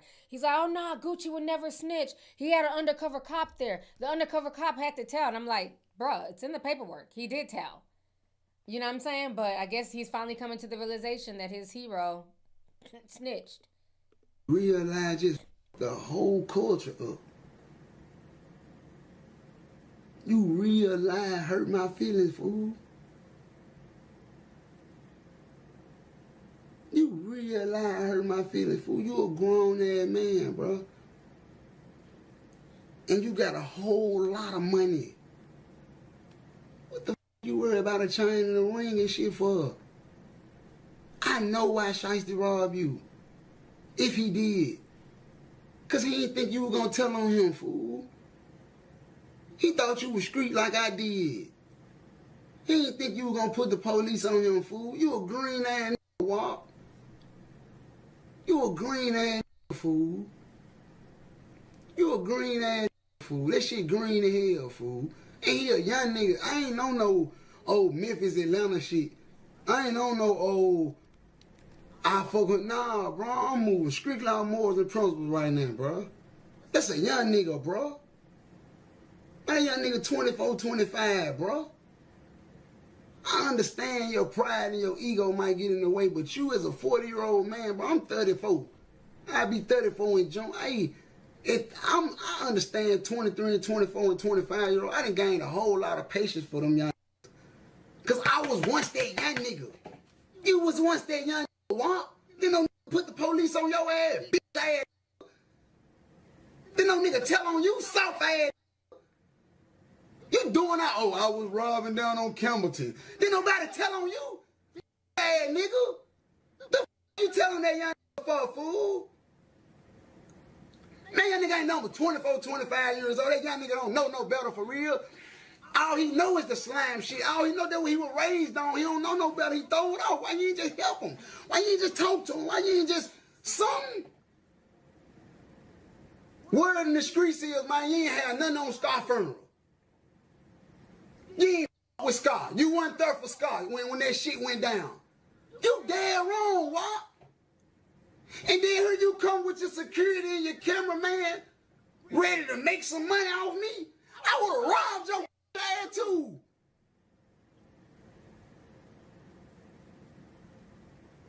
See, that's a whole different ball game. Now I see. Because I ain't going to lie. I wasn't setting nothing up like that. But if I was to get around a nigga that did me like that, I wouldn't be able to hold my composure too long. I'm sorry, I whipped that fire out. I'm sorry, that fire coming out. I'm fire stick activated. Man, that ass you did with my cousin, homie. I ain't gonna lie, I can't sit here and act like it's cool, man. My folks, man, couldn't pay for the funeral. Man, you barge your and acting like, man, tell me something make me feel right, man. Do me something make me feel better, man. I ain't gonna lie, my boy. I be mad no motherfucker too if all that young you made all this motherfucking money, you ain't take care of my cousin. This shit still built off loyalty now. I don't give a how inexperienced I am. If I'm still moving off loyalty, I'm still moving off loyalty, even if I don't know no better. Okay. I love when we do hood days and hood stories. They're always exciting. But no, did he lie? Again, just like with 6ix9ine, they didn't lie.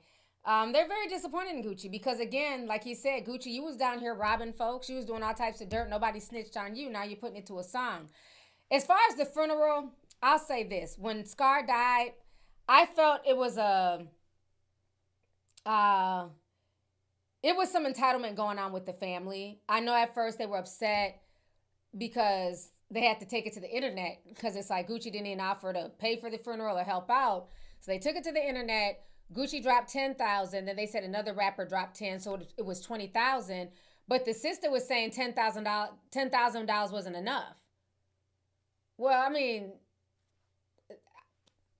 that seems like more than enough for a decent funeral. Like, I get it, he was a rapper and stuff like that, but people are acting like Gucci had something to do with his death. He overdosed.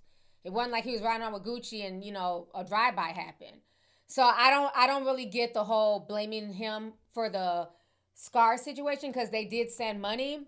But I do feel like him wanting the chain back, that's really what was a slap in the face.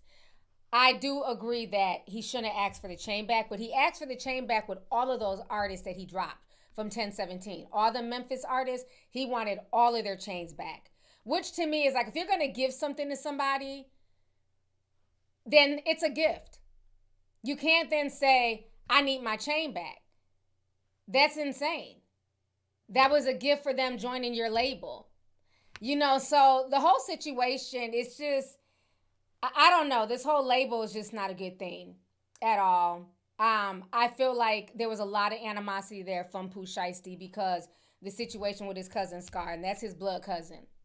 The funeral situation, then, Gucci wanting the chain back. And then on top of that, Pooh Shiesty had been in jail for like the past, 3 years. And it's like, I come out and you don't have no money for me, but you want me to get back in the studio. Hold on, somebody said what? Right, there was no life insurance policy or anything. If he wanted to help, that's cool, but he didn't owe him to help for the funeral. But they did end up helping, but the family was kind of like really going off, and I think they felt like they should have gotten more money just because of, the brother was signed to 1017. But it's like, hell, Pooh Shiesty didn't really get no money out for the whole Gucci band situation. Gucci made money. So, yeah, a lot of folks are just like really, really upset about this. And like I said, was Gucci a victim? Absolutely. And, I get the whole, Pooh Shiesty's young. He's 23. That's all he's ever known. All that aside, there's consequences for your actions. Like I always say, for every action, there's a reaction. Young or not, if you're out here committing crimes, you got to know, especially when you're already on parole, you have an ankle monitor bracelet on, like his moves were just foolish. I get feeling away. I get being upset, but he would have been better off getting a lawyer and trying to fight himself out of the contract than crashing out in the way that he did. And I feel like that's where his father failed him. Because people were saying, well, the father had to go along because, Pooh Shiesty's the man of the house. He's the one making the money. So he was there. No, at the end of the day, I don't care how much money my child makes. I'm the parent. And I'm not going to assist my child and assist him putting himself in a worse situation. That is your job as a parent. I don't give a damn how old that child gets. Is to guide your child in a way that's going to, be conducive to his well-being. You don't sit there and go with your child to a robbery. That is insane. That should have been shut down. If he wanted to do that, at that point, he should have sent somebody. But you're on probation. You have an ankle monitor on. They know where you're at. But I get it. When you're dealing with street folks and they're just thinking, you know, from the ways of the streets, they don't care. He's thinking, you know, fuck this ankle monitor. I can rob Gucci and he'll cover for me. Well, he found out fat meat is greasy. Gucci is not the same Gucci. He's a father and a civilian now all of a sudden. But he made sure not to announce it, you know, that he was a civilian and that he wasn't about that life. Because per his music and per the shit he was saying on social media, he was acting like he was still from the streets. And so Pooh thought Gucci would never tell on him. He would just take it on the chin. Nah, that's just not how it works. So I'm not going to make excuses for Pooh Shiesty just because he's young. No, he chose to crash out, and he crashed out in the most foolish way. So he's going to get consequences, unfortunately, for him crashing out. But I'm also going to hold Gucci accountable because Gucci helped to create this environment to where people feel like they got to run up on him and rob him. He created this environment.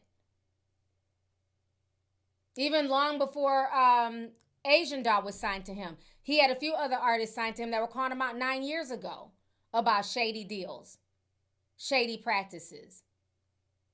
So y'all got to start holding these, you know, label bosses and these rappers who want to start labels. Y'all got to start holding them accountable. Y'all can't just be like, oh, he's a father and he's married. Oh, well, nah, fuck that. We're going to go a little bit deep over here.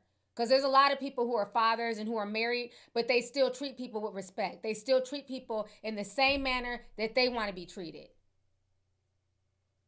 You don't do folks wrong. Imagine if he was just fair. Same thing I said with Diddy. Imagine if these people, you've made millions of dollars. You can't take none of it to the grave with you. You're comfortable. Imagine if people just paid people fairly. You wouldn't have all this contention.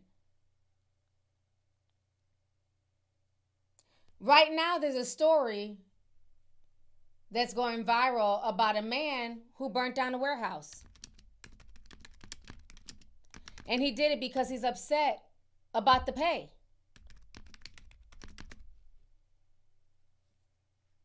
Yeah, this is all over the news. He filmed himself doing it. Oh, it looks like he's been caught. I'm going to show you. People are tired. And again, I'm not trying to make excuses for Pooh Shiesty because what Pooh Shiesty did was wrong. But people need to understand we are living in different times. And people are going to be making reckless decisions based off of how they feel like you're treating them. So you got to watch out how you treat folks because it can come right back on you. So this man is going viral. We're going to watch this video. It's been all over the news. Emergency. I want to report a fire. I don't know if it's been reported already. A suspect is in custody after allegedly starting a fire at an Ontario, California warehouse. The Ontario Fire Department responded to the call at a 1.2 million square foot facility operated by Kimberly-Clark, a distribution warehouse for paper products. The Ontario Fire Department said the blaze reached a 6-alarm response and required almost 200 firefighters, 20 engine companies, 15 truck companies, 2 ambulances, 17 chief officers, and 3 investigators to contain. 29-year-old Shamel Abdul Karim, an employee of NFI Industries, a third-party distribution company for Kimberly-Clark products, has been identified as a suspect in the fire and has been taken into custody. This comes after a video was reportedly posted on Abdul Karim's private Facebook page showing how the incident began. In the video, a man said, "You know, if you're not going to pay us enough to afford to live." Girl, I don't want to hear your AI voice. Let me see if I can find, because like he shows himself on camera burning it. I don't want to hear AI talk about it. Let me see. And let's see, I think they have it. Now to an arrest in the fire at a California warehouse full of paper products. The arson suspect posted a video of himself starting the fire and complaining about low wages. Hannah Battah is here with the story. Good morning, Hannah. Good morning, Michael. And investigators are now looking into that video that appears to show the suspect who worked at the warehouse starting the massive fire while saying, "There goes your inventory." This morning, police investigating this video appearing to show the start of a massive fire that destroyed a Kimberly-Clark warehouse outside Los Angeles this week. All you had to do was pay us enough to live. The footage posted on a Facebook account that appears to be associated with the arson suspect, an employee of... Did you hear that? He said all you had to do was pay us enough to live. Okay? He's going to go to jail for arson. And I'm not excusing his behavior. But when people get fed up, when people can't take care of themselves, they don't have money to feed their family, they're working their ass off, working 2 and 3 jobs, people are eventually going to snap. Imagine making all this music, doing all this stuff for Gucci Mane's label, and you come home to nothing. But he's made all this money off of you. And so this is nothing new. What Pooh Shiesty did was nothing new. This man, and a lot of people are standing with him, this man in California who burnt down this warehouse. A lot of folks are saying, yeah, you know, that's messed up, but I feel him. We need livable wages. And we can take it back to, you know, the Revolutionary War. I mean, let's keep it real. This is America. Let's not forget how the Boston Tea Party started. Remember, the British were trying to tax the Americans bringing tea into America. They wanted all, they kept raising the price of the tea, kept raising the price of the tea. And eventually, people got tired of being taxed by Britain. And they threw what would be the equivalent of almost $20 million worth of tea into the ocean. The Boston Tea Party. When people get fed up and they've reached their breaking point, watch out. History has a funny way of repeating itself. You know, so I'm just saying. You got to watch how you treat folks. So shout out to Moneybag Mo. She's in the building. Moneybag Mo's in the building. Hey. Hey, sis. Thank you so much for coming through. She sent $499.99. I really, really appreciate you. I saw you in the comments. You said that you didn't get a notification. Thank goodness for the app. I don't know why YouTube has not been notifying people, but thank you so much for the love and support. Like always, I really, really appreciate you, sis. Hope you're doing well. So, yes, it's a lot. Maggie says taxation without representation. Yeah. That's how we ended up in the Revolutionary War and fighting away from Britain and all that stuff. You know, and I get it. We live in a very capitalistic society, but something's got to give. At what point is too much? At what point is it too much? Especially when you're sitting here online. Keisha K. Orr is always in all this gaudy shit. Jewelry on every finger, you know, high end this, high end that, bragging, jumping out of Lambos. I mean, that's fine, but not when you're cheating people. Not when you sign people to your label and you're making money off of these folks and they're not seeing anything. They're not seeing the results of that. So, yeah. The whole situation is insane. Let me read these super chats real quick here.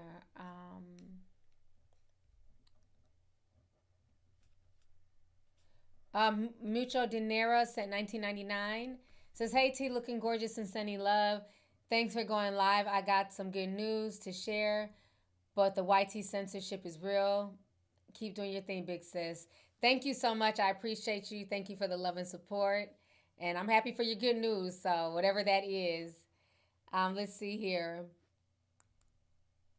Jay says, if gas keeps going up, I'm about to do OnlyFans. Do what you got to do. I'm not knocking you, but just understand if you can't afford gas, the people on OnlyFans, the people watching you, they probably can't either. So you might be on there and nobody got no money. One of the ways to tell when we are in a recession is the sex industry, strip clubs. They're a big indicator. Because when people have extra money to spend, they'll go trick it off in the strip club, OnlyFans. But when the money ain't moneying, the strip clubs are empty. People don't have extra money to spend. Not when gas is, $5, $6 in some states. So Just be aware that you can join, you know, but that doesn't mean that people are going to be there to trick off money either, because they're, you know, struggling too. So, but thank you for the super chat, love. Tristan sent $9.99, says Gucci has a son with special needs that he doesn't even claim. Let's wake her up. Ooh. I heard about his special needs son. You know, I've never seen him. But then we've never seen Keisha K. Orr's kids either. The only ones you ever see are the two youngest ones that, you know, that her and Gucci had. I've never seen the other children. So it's just weird. Tristan says, can we talk about Devontae from Jodeci?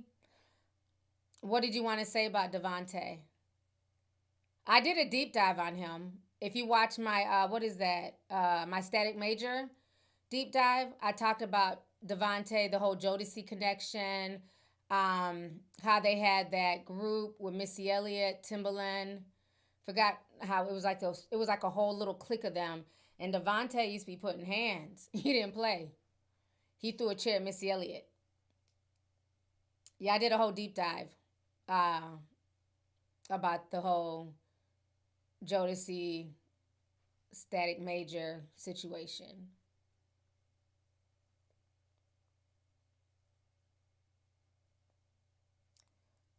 Das Gray says the scrippers have been saying it's been trickling. Yeah, I've been seeing them on social media saying that. The Basement, thank you. I couldn't think of the name. The Basement Crew. That's what they were called. Yep. I did a deep dive on it. So check out my deep dive. I talked about the Basement Crew and Devontae, and, you know, he ran a tight ship. Yeah.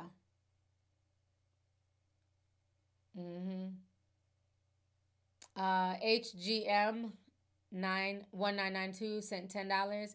Says Natalie Nunn with the baddies on Zeus. Oh, yeah. I heard a lot of them baddies are not making money like that, like how Natalie Nunn is. So I believe that. You see Scotty out here having to pimp her pregnancy for a check. I watched the first episode of her and the plumber guy. I was just appalled. I'm just like, yeah, he's not that into her. I heard that the baby was born today, but he don't seem like he's into Scotty at all.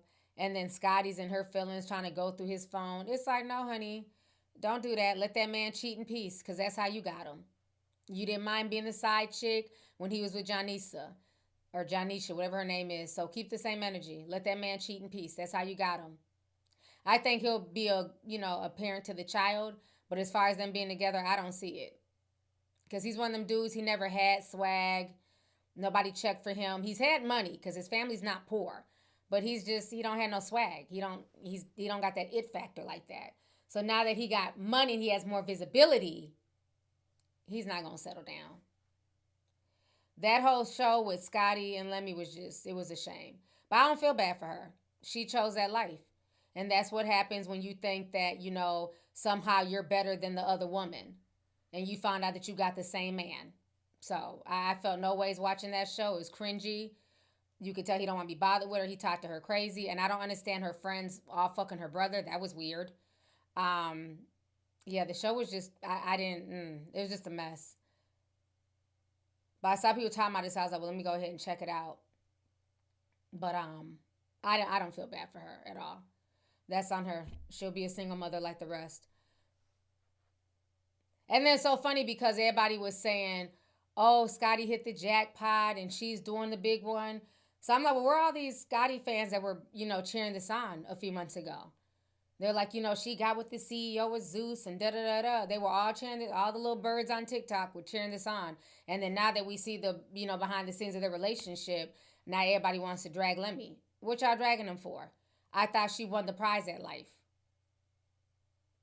So that's why people need to, I don't know. It's just, the whole thing is just interesting. Let's see here. DJ Sam 499 says someone also tried to set the religion store at the Ontario Mall on fire earlier today. Oh my gosh, not far from the warehouse? Damn.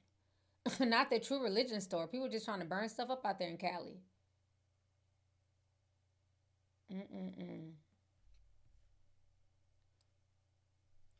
Okay, let me do this last story, then I'm going to get up out of here. So we got to talk about Mikayla.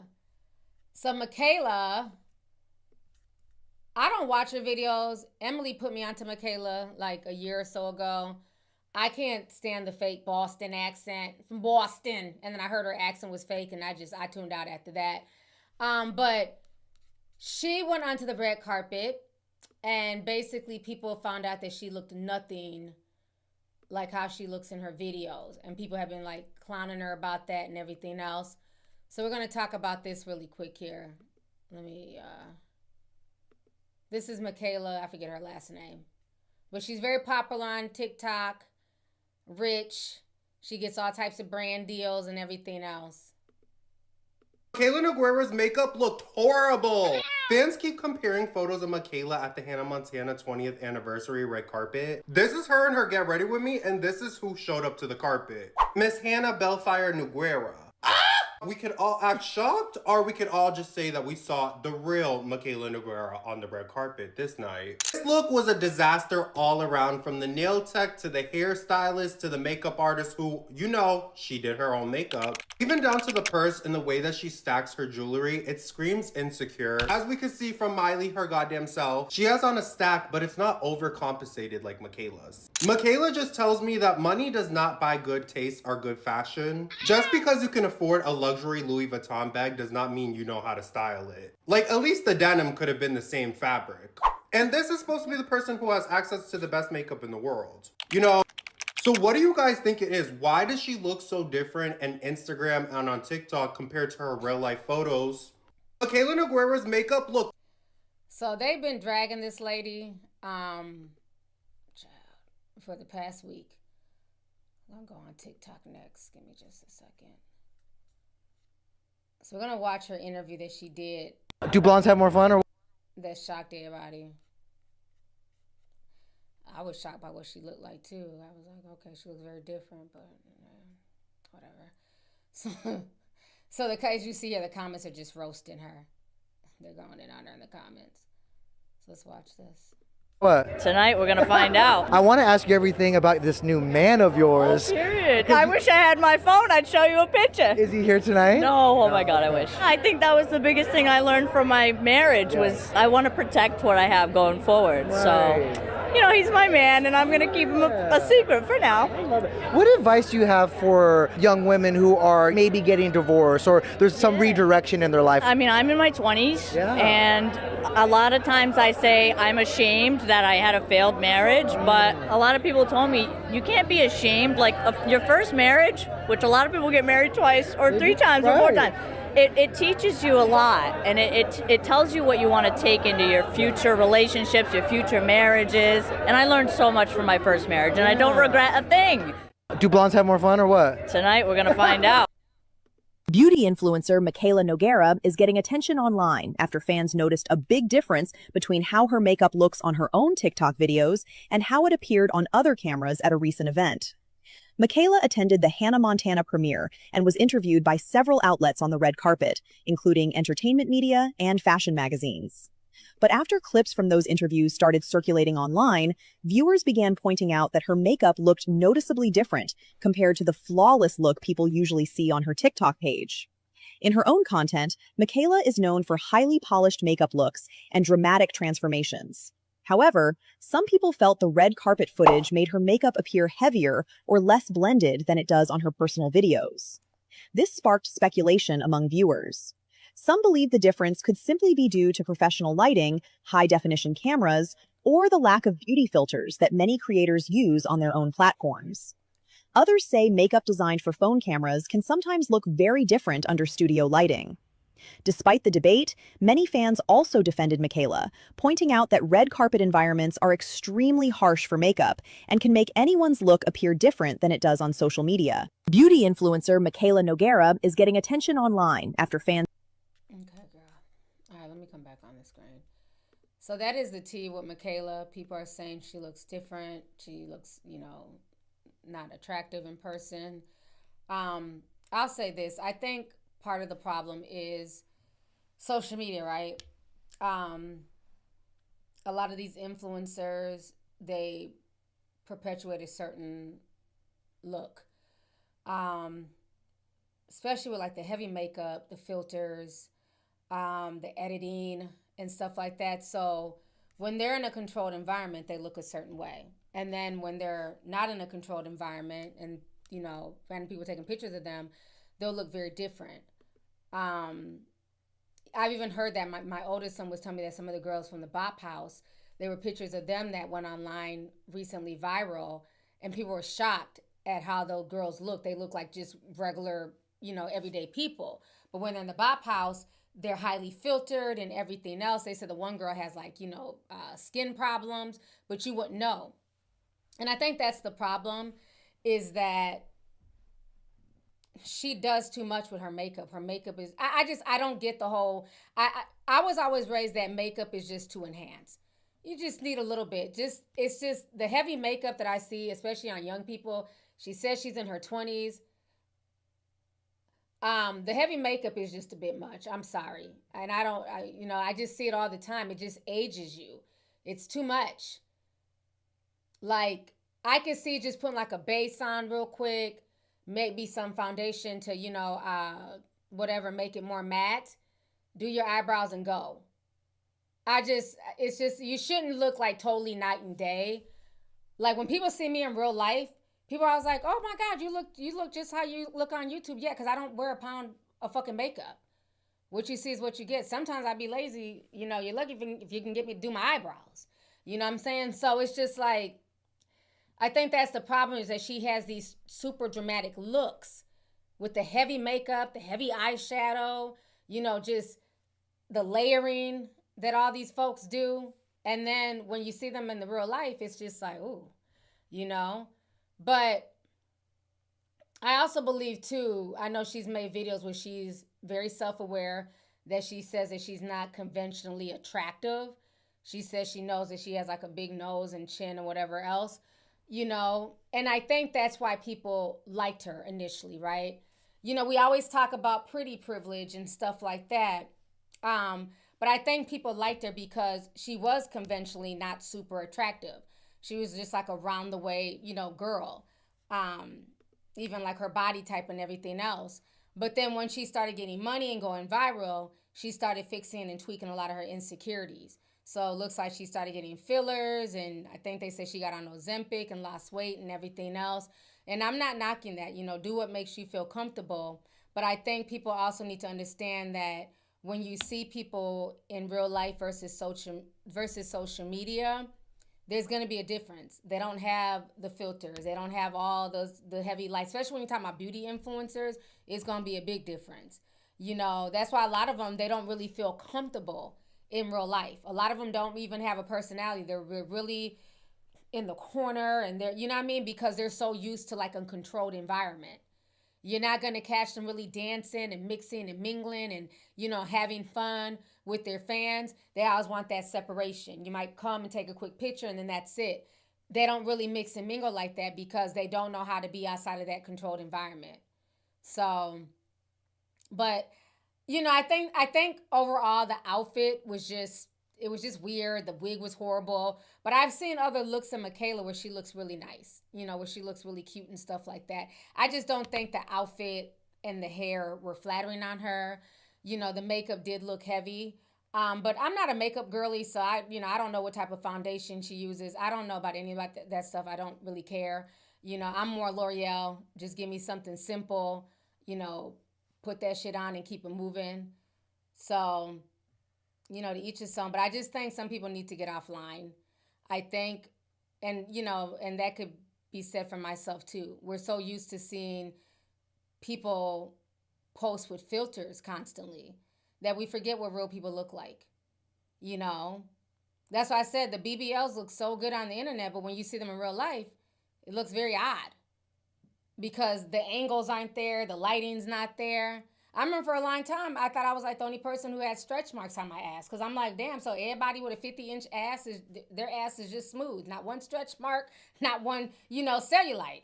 And then I found out people were like, I guess, face tuning or whatever. You could edit video to make the video even smooth. There was all types of tricks and stuff. And then when Kendrick Lamar came out with that Be Humble song, I love that because then it made people feel more confident to like post their stretch marks and post, you know, their flaws.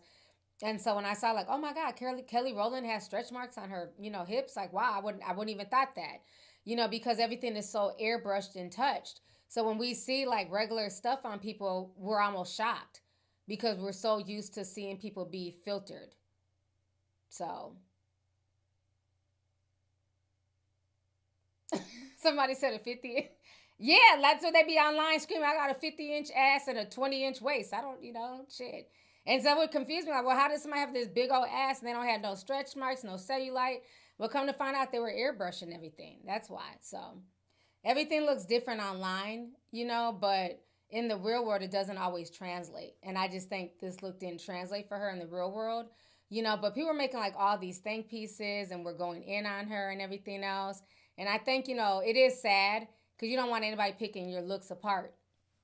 But, I also feel like she also has white privilege. And I got to keep that real.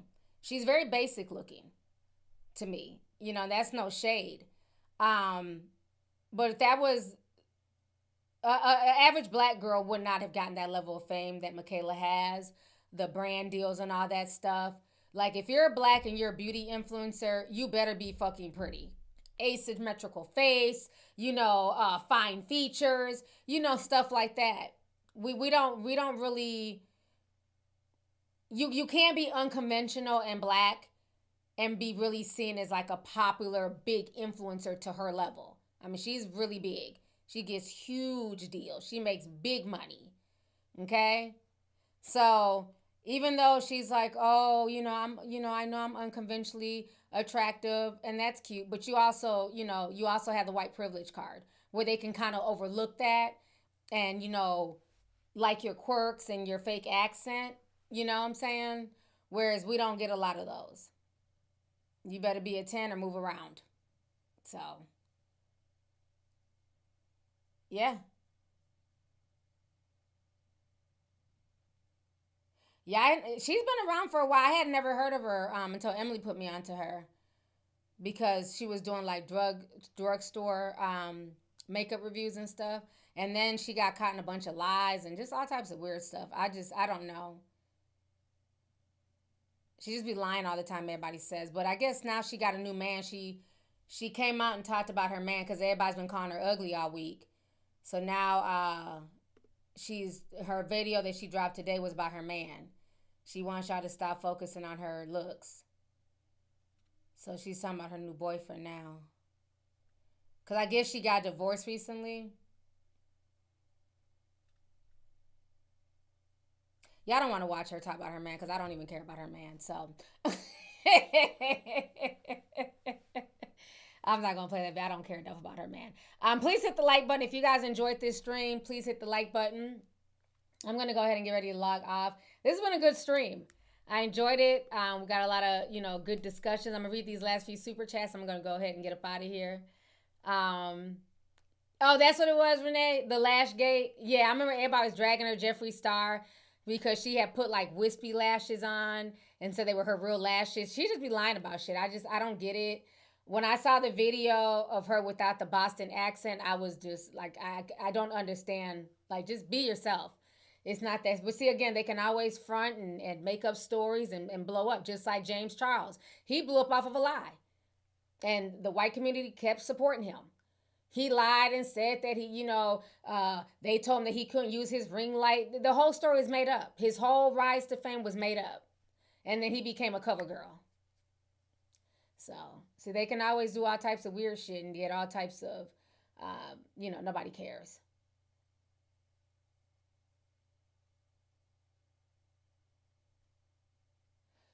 Somebody said, did you see the news on Drew Sidora? I watched the first episode of The Real Housewives of Atlanta the other day. I did get to watch it. It's all right. We'll see. I don't know who this man is with Portia. They're saying that he got a whole girl, and I thought Portia was gay now, so I don't know what's going on with that relationship. Portia does anything for attention. I need her out for The Real Housewives. Pinky and her husband, I hope The Real Housewives does not destroy their marriage. K. Michelle, she looked really pretty. I liked her outfit. She seemed like she's calmed down a lot. We'll see as the season progresses. They said Drew Sidora lost custody of her children. Not lost custody. They said that Ralph has full custody and she has joint. But she only gets the kids like on the weekends or something because Drew don't be taking the kids to school. They've missed a lot of school under Drew. And I guess she's been busy running the streets. So Ralph got full custody. So I did see that was reported today. I was kind of shocked. So, I don't know.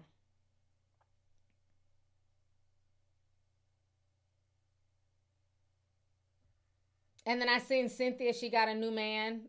He looks like a young Leon. So, Cynthia likes him young, honey. He looks like a young Leon. And then Drew looks like she got a new man because he was on FaceTime with her throughout the dinner. Shamia and Kelly's relationship, it just seems forced. But they're not BFFs. Okay. It seems a bit forced. What else? Nothing really stood out to me yet on the first episode of Real Housewives. Like, nothing has really stood out yet. So, I'm sure it's going to get more interesting as the weeks go on. But I'm definitely going to be tuning in. Oh, Cynthia was with him last season? Oh, I don't even remember. Yeah, she still has custody, but it's like joint. Ralph has full custody. They said Drew wasn't taking the babies to school. They was missing all types of school and everything else. So that's what they're... Yeah, Shamia got her body done. I don't know why, because her body was fine before, so I don't know. I don't know what Shamia's on.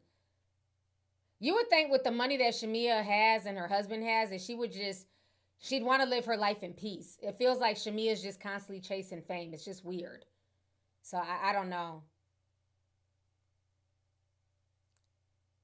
Tia Mowry, I did see that she was kissing some YN. That's what everybody was saying on the Shade Room. I said, okay, Tia. So, yeah. All right, let me read these super chats, y'all.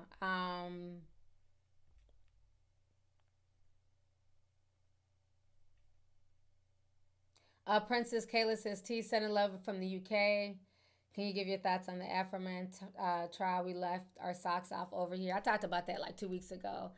Well, thank you for the super chat. Let's see here.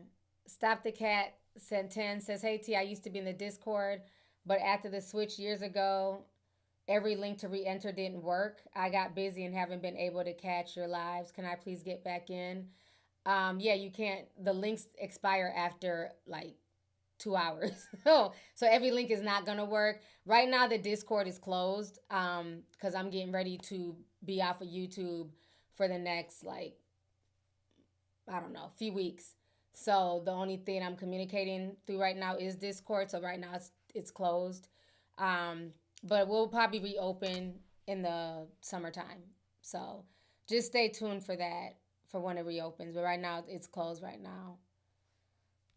Let's see here. Naptual sent 15 says, the issue is she always sells products and makeups to her followers, but uses filters all the time. They feel scammed, and they've been calling her out for years. She always tries to say that they're bullying her. Yeah, I've noticed she likes to play victim a lot. She's just not my cup of tea. I've tried to watch a few of her videos. I can't take anybody seriously who's doing makeup with a filter on, or whose final results is heavily face-tuned and filtered. Like, that's not going to give me the real result of how that product is going to look on me. And I think that's the problem, is that people have gotten so insecure because of social media and them being picked apart. Like even Kylie Jenner, when she was doing the Kylie skin thing, and she was washing her face with a filter on. It's like, are you that damn insecure that we just can't see what you look like? So I don't know. It's strange. It's strange. So I just think at this point, watch her if you want to watch her, but I wouldn't take her seriously as far as like makeup tips and things like that.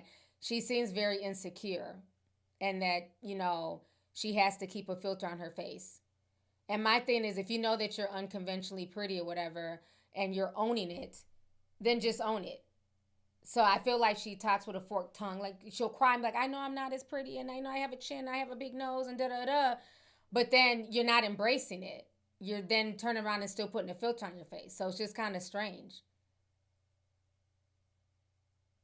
But to each his own. Melanin Queen says, damn, that's a hard 20-something. She looks like she can be her own mother. Damn. Constantly wearing makeup can do that to you. Your skin needs to breathe. Yeah, I agree. Yeah. I just don't think, like, when you wash your face, it shouldn't be just night and day. I don't know. That's just, I remember one of my, when we were teenagers, one of my white homegirls, I didn't even know she wore that much makeup. And she had spent the night at our house. And she went to the bathroom and came out. And I was like, what the hell? She looked just like night and day. I was like, you look like a whole different person. Like, super pale. Just, she looked like a whole different person. I was shocked. I didn't know she wore that much makeup. So, I don't know. I'm good with me. I like my little simple $5 lip glosses and my eyebrows. So, and my little L'Oreal child powder. What to each its own. APS says it's our season. It's Aries season. Showing you love and support, T, your fire sign. Hey, APS, thank you for staying up and watching the live stream. Shout out to all the Aries in the building. Big Aries. Let's see here. BR Youngin says, what do you think about Brandy saying she dated Wanye? I don't really want to get into that because it's late. I was thinking about doing a separate video about that, but I will say this really quick about Brandy and Wanye. First of all, it's not a shock. We all knew, okay? If you're a 90s child, we all knew that she was messing with Wanye. I saw the Breakfast Club interview where he was laughing and kikiing about it. I guess my thing is this. We had deep discussions about this in Telegraph over the weekend because I kind of felt a little ways about the situation.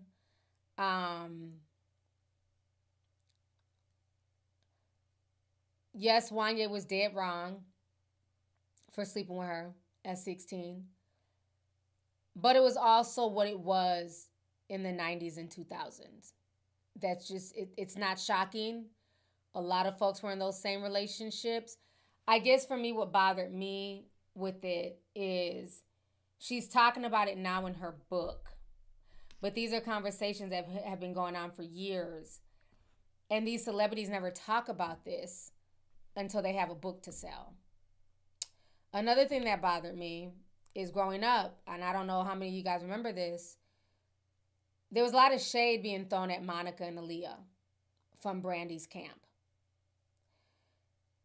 Things were always said about Aaliyah being fast, the way she dressed. Monica was always seen as fast. Her music, she's too grown. Then she was dating C. Murder openly when she was underage. Everybody knew about her and C. Murder. So there was always this thing about Monica and Aaliyah.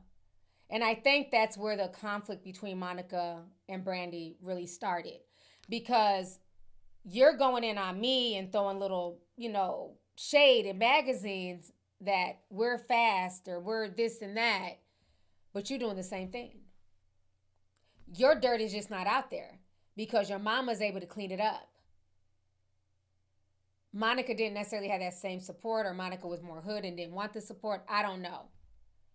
But I think that's where some of that conflict came in with them, is that you're no different than us. You're doing the same thing. And and the same thing, happened with me, where when I got pregnant really young, I was judged. I was, ostracized. I went through a lot. And, by family and stuff like that. And the thing that bothered me is, so y'all want to judge me because I'm pregnant, but your kids are fucking too. They just didn't get pregnant. They're not no different. And some of the ones who got pregnant, they went and got abortions. So your child is no better than me. Things happen, but they're doing the same thing. You get what I'm saying? So that's the part that kind of bothered me. But in Brandy's defense, because this is what we were talking about in Telegraph, she did have a lot on her shoulders. Before Britney Spears was ever the people's princess, it was Brandy. And I don't know if a lot of y'all remember that. Brandy was the people's princess. Brandy was the one who, not only did black girls look up to Brandy, white girls did. She was the face of like that teenage era, you know, very prim, proper, pretty. You know, she wasn't involved in a bunch of mess. You know, parents looked at her as safe. Because parents didn't understand what the fuck was going on with Aaliyah. This whole R. Kelly thing. So a lot of grown folks were not, like, I don't know what this little fast-ass girl's over here doing with this man. They're dressed in Mickey Mouse outfits. So Aaliyah was not really liked like that by the adults. Okay? Monica was seen as doing too much. Brandy was like the people's princess.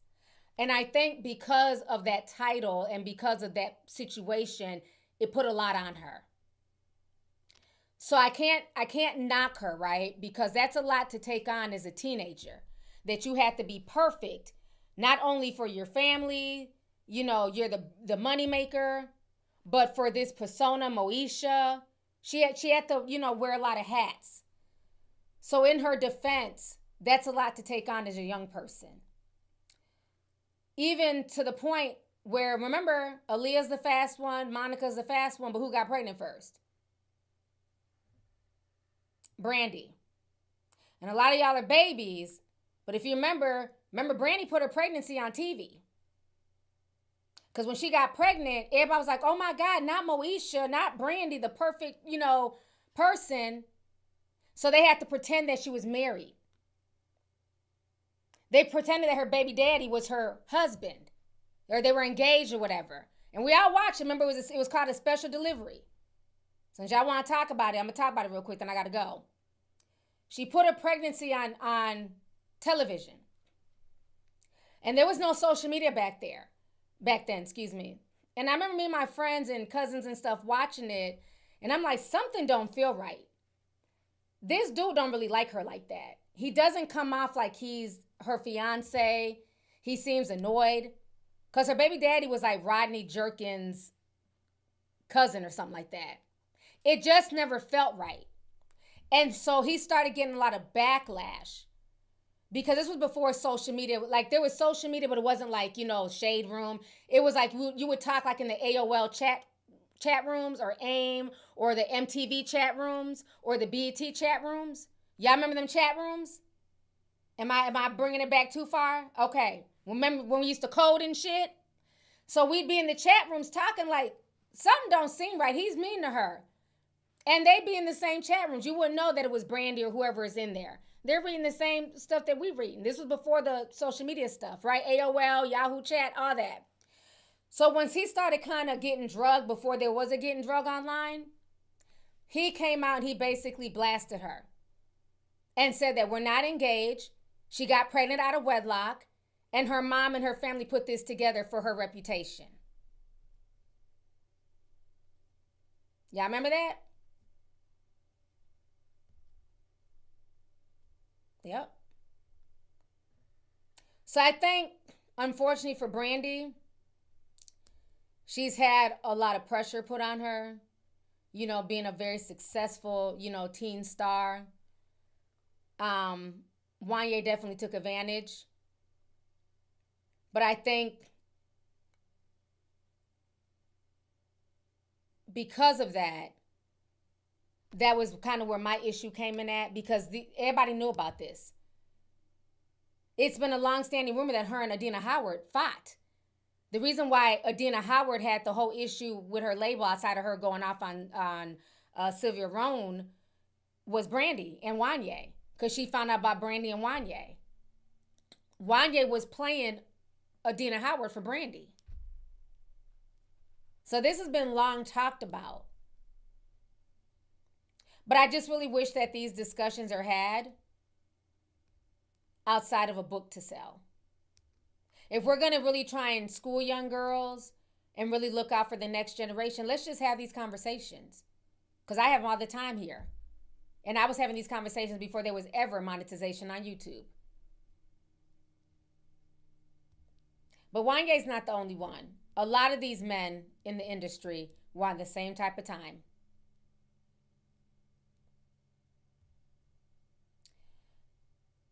But like I said, I feel like she had a lot on her shoulders, you know. And she had to keep a certain image because of her mother, because of her, you know. From what I heard, too, The Boy Is Mine, they said that was low-key supposed to be Adina Howard and Brandy fighting over Wanye. That's what the streets have always said, that's where that concept came from. And I remember being a teenager when that song first came out. We were so excited for a Brandy Monica collab because I was a fan of both of them. I have a picture of me and Monica back in the day. I'm going to have to post it. I seen it the other day in my garage.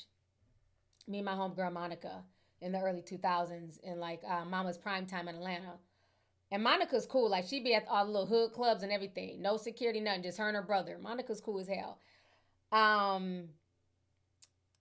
What was I saying? Damn, I just lost my train of thought. Something about Brandy and Monica. I don't know. Maybe it'll come back to me. I can't even think what I was just saying. Like, my mind just went blank. Oh, okay. The Boy Is Mine. Okay. Boy Is Mine. So when we found out, because before we knew that the song was called The Boy Is Mine, we were excited for a Brandy Monica collab because we were fans of both of them. So when the song came out, me and my best friend at the time, we thought it was weird. Like, how come when two girls get together to make a song, they're fighting over a boy? Like, why wasn't it something more positive? We thought it was going to be like something like, you know, like a girl power anthem, you know, like a ladies' night, you know, something like that. I mean, because ladies' night, yeah, came before, yeah. We thought it was going to be something like that. And this was us as kids saying this. So when it came out, The Boy Is Mine, it was like, why are they fighting over Mekhi Phifer? That's weird. Why did they make a song, you know, a contentious song like that? And then because of the energy of the song, oh my gosh, you had to pick. You couldn't like both after that. Who was prettier? Oh, Monica's prettier. Brandy's prettier. Well, Brandy got a bigger booty. Monica don't got no ass. Monica don't got no titties. That's just how it was. Like, everybody just started picking them apart. And I think it was because of that song. That song, the energy of the song caused that divide even further. And then you saw for the past 20 years, they didn't get along. They didn't like each other. So I like them both. I still to this day, I still like them both. Yeah. So, you know, energy's real. You know, words are real. You know, words have power. So, but, you know, I'm glad she's telling her story. It's her story to tell. But as far as me, I'm not shocked by none of it because I've known this for years, you know. But I guess, you know, just thinking back to everything, like we were talking about in Telegraph, I just kind of felt the way because I remember those Vibe magazine and all those magazines that we used to read back in the day, you know, Word Up and stuff.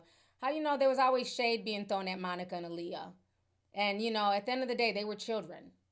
They were young. They were trying to figure out life just like Brandy was.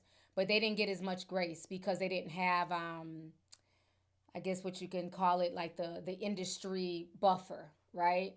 They didn't have like the industry protection that Brandy had. So I hope I broke that down. I hope that made sense. So thank you. I didn't mean to talk about it for so long, but that I just want to kind of explain it more in deeper detail. Somebody said I love Gunica. Yeah, Brandy's been through a lot. Monica's been through a lot. I'm glad though that they're back together and they're doing better and they're able to put their differences aside as grown women, you know, with children and things like that. So, because the industry will make, you know, enemies out of each other. So, but yeah, Brandy was definitely, I remember her playing Cinderella. They had a Brandy doll. I mean, Brandy had to really walk on eggshells with her reputation. She didn't have the luxury of making mistakes. She had to be perfect. You know, a lot was riding on her. And I can only imagine the pressure. You know, having a successful TV show. You know, you're on set, you know, 10, 12 hours a day as a teenager. You know, so she had to walk a very, very tight rope.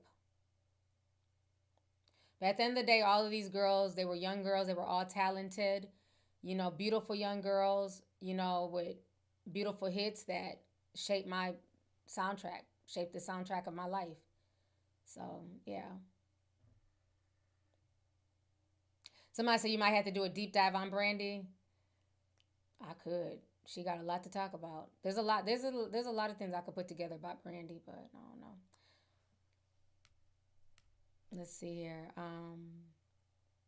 Risa Online 1107 sent $20. Says, hey T, me and Paul still here sipping tea like it's 2009.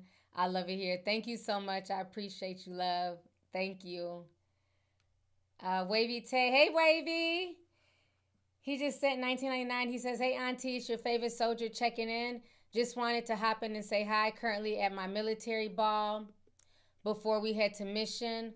Also, did you see that the U.S. and Israel just broke the ceasefire as well? Lord help us. Yes. Please make sure that you stay safe. We had a really good discussion the other night, a good Zoom meeting about a lot of stuff that's going on. So just stay safe. It's a lot of nonsense. You know, I knew Israel was going to break the ceasefire. They didn't want that. They weren't going to allow that. And now they're, you know, doing everything that they're doing in Lebanon. You had the whole MAGA civil war going on. You see Trump caught out Candace and Tucker and Megyn Kelly. And, you know, the thing that's really unfortunate is that now all these people are trying to walk it back. Now they're all trying to be, you know, I can't believe we're here and he's a horrible person. He needs to shut up. You guys helped to usher him in. Tucker, Candace Owens, Megyn Kelly, Alex Jones, none of y'all are innocent. Y'all helped to usher this man in. And you guys are only trying to walk it back and distance yourselves, just like Joe Rogan and Theo Vaughn, because now your audience, your money is being affected. People aren't fucking with y'all the way they once were. And now they're trying to make that divide in the sand. So the Epstein files, y'all were still going hard for him. Well, not Candace, but a lot of the others were still making excuses for him. All the stuff he's done, y'all sat by, y'all didn't care. But now this is where you draw the line. Okay. So, like I said, stay safe and, you know, definitely tap in with us when you can. We're all definitely keeping you in prayer. So, thank you so much. Let's see here. Brick's mom, Sim499 says, hey, T, did you hear about the young lady from Miami that got killed on vacation with her sister at the club with her sister at the club with the drug dealer? I did. In the Bahamas. There's like was it the Bahamas? I believe it was the Bahamas. There's a big gang thing going on out there between the 6th set and the 7th set. I've been going down that rabbit hole. It's very unfortunate that this young girl lost her life, but I'm curious as to why you went off with the man that you didn't know. And again, this is what I say when I say that social media and the things that have been planted by these influencers and these celebrities manifest in the real world. Because see, and I'm not saying that's what she was doing, but I'm sorry, that's where my mind goes. When you're leaving with somebody who you know got money and you on vacation, I'm going to assume that you're leaving with that person to hook up and get a bag. Prostitution is so normalized, it's insane. And again, I'm not trying to say that that's what she's doing, but I don't give a damn. That's what I'm going to assume because it's so normalized. These girls will fly here and there, get flued out, fly down to Miami for the weekend, see no big deal in it, get some money and fly back. When we were growing up, we come together, we leave together. Especially when you're in a country that you're not familiar with, you have no real connections to. When we were on our cruise and we were going places, we went in groups. We were always together with somebody. Nobody was left by themselves. If I went to the bathroom, guess what? My homegirl's in the bathroom with me too. So there's no way in hell I'm about to just leave the club. I'm with my sister. I'm about to go leave with the dude that, you know, you can tell the people who got money. Like, let's keep it real. He wasn't in there. He's a drug dealer. He's a high roller. You can tell the types who got money. Okay? If he didn't have money, I think she would have stayed with the sister. He probably pulled out a knot and she was going. And again, the rap music and everything has normalized this. Getting a bag by any means necessary. It ain't tricking if you got it. At least I get paid to, you know, to do whatever. Yeah, I had a one-night stand with him, but at least I got a bag. So, yeah, it's very sad that she lost her life. I hate that for her. What happened is this drug dealer, he was in the streets. He had beef with a rival gang. They caught him slipping. He was on his way. I guess they were on their way to the hotel. They seen him in traffic and they just aired out the car. And unfortunately for her, she was shot and killed right alongside this man that she didn't even know an hour before this shooting. So, like I say to y'all all the time, learn from other people's mistakes so that way you're not destined to repeat them. But I'm not going to sit here and act like she left with that man just for them to go take a selfie together. So, be careful out there, ladies. Because maybe, you know, maybe it wasn't a drive-by. He could have got her back to that hotel room and killed her or did anything, you know. That's happened. He just happened to be in the streets. But it could have also been a situation where she got to the hotel room and there was a bunch of men there and they could have did something to her. So just be careful. Do not leave your family members, friends, whoever you come with to go off. Look at that Indian girl. The pretty Indian girl. Remember I did a video about her like a year ago? She went off with that white boy. Ain't seen her since. She was with a group of friends. She decided to go hook up with a little white boy. We don't know if he done drowned her in the ocean. He ain't been charged with nothing. Ain't nobody seen the girl. So y'all be careful out here. But again, when people like me and others tell the truth, we're haters, we're jealous, we're old, we're bitter. Okay, well, y'all keep on jumping in and out of cars. I don't know what else to tell y'all. Just be careful. Get your money, but be smart. Yeah, I'm tired. I gotta go. I'm tired. I gotta go, y'all. K-Red says, T, you didn't get my first super chat, but it's suffering such a chat. That is, Sylvester the cat, not Daffy Duck. I knew it was one of the animated characters, so thank you. I forgot about Sylvester the cat. That is so funny. I thought it was, Daffy Duck is the one that be stuttering. Okay, he be stuttering, or Porky Pig be stuttering too. I don't know, child. I ain't watched them cartoons in so long. But thank you guys. I've been out here for 2 hours, longer than I thought I was going to be on here, but I made it through. It's been a long week for me. I've been in and out of appointments and everything else, so I got to go lay back down. But thank you guys. Thank you guys so much for tuning in. Thank you guys for the super chats, for the dope conversation today. It definitely made me feel better to come on live and just chop it up with y'all. So I'll try and get another live in before I leave next week. I'll keep y'all posted, but I'll talk to you guys later. I love y'all. Good night, everyone.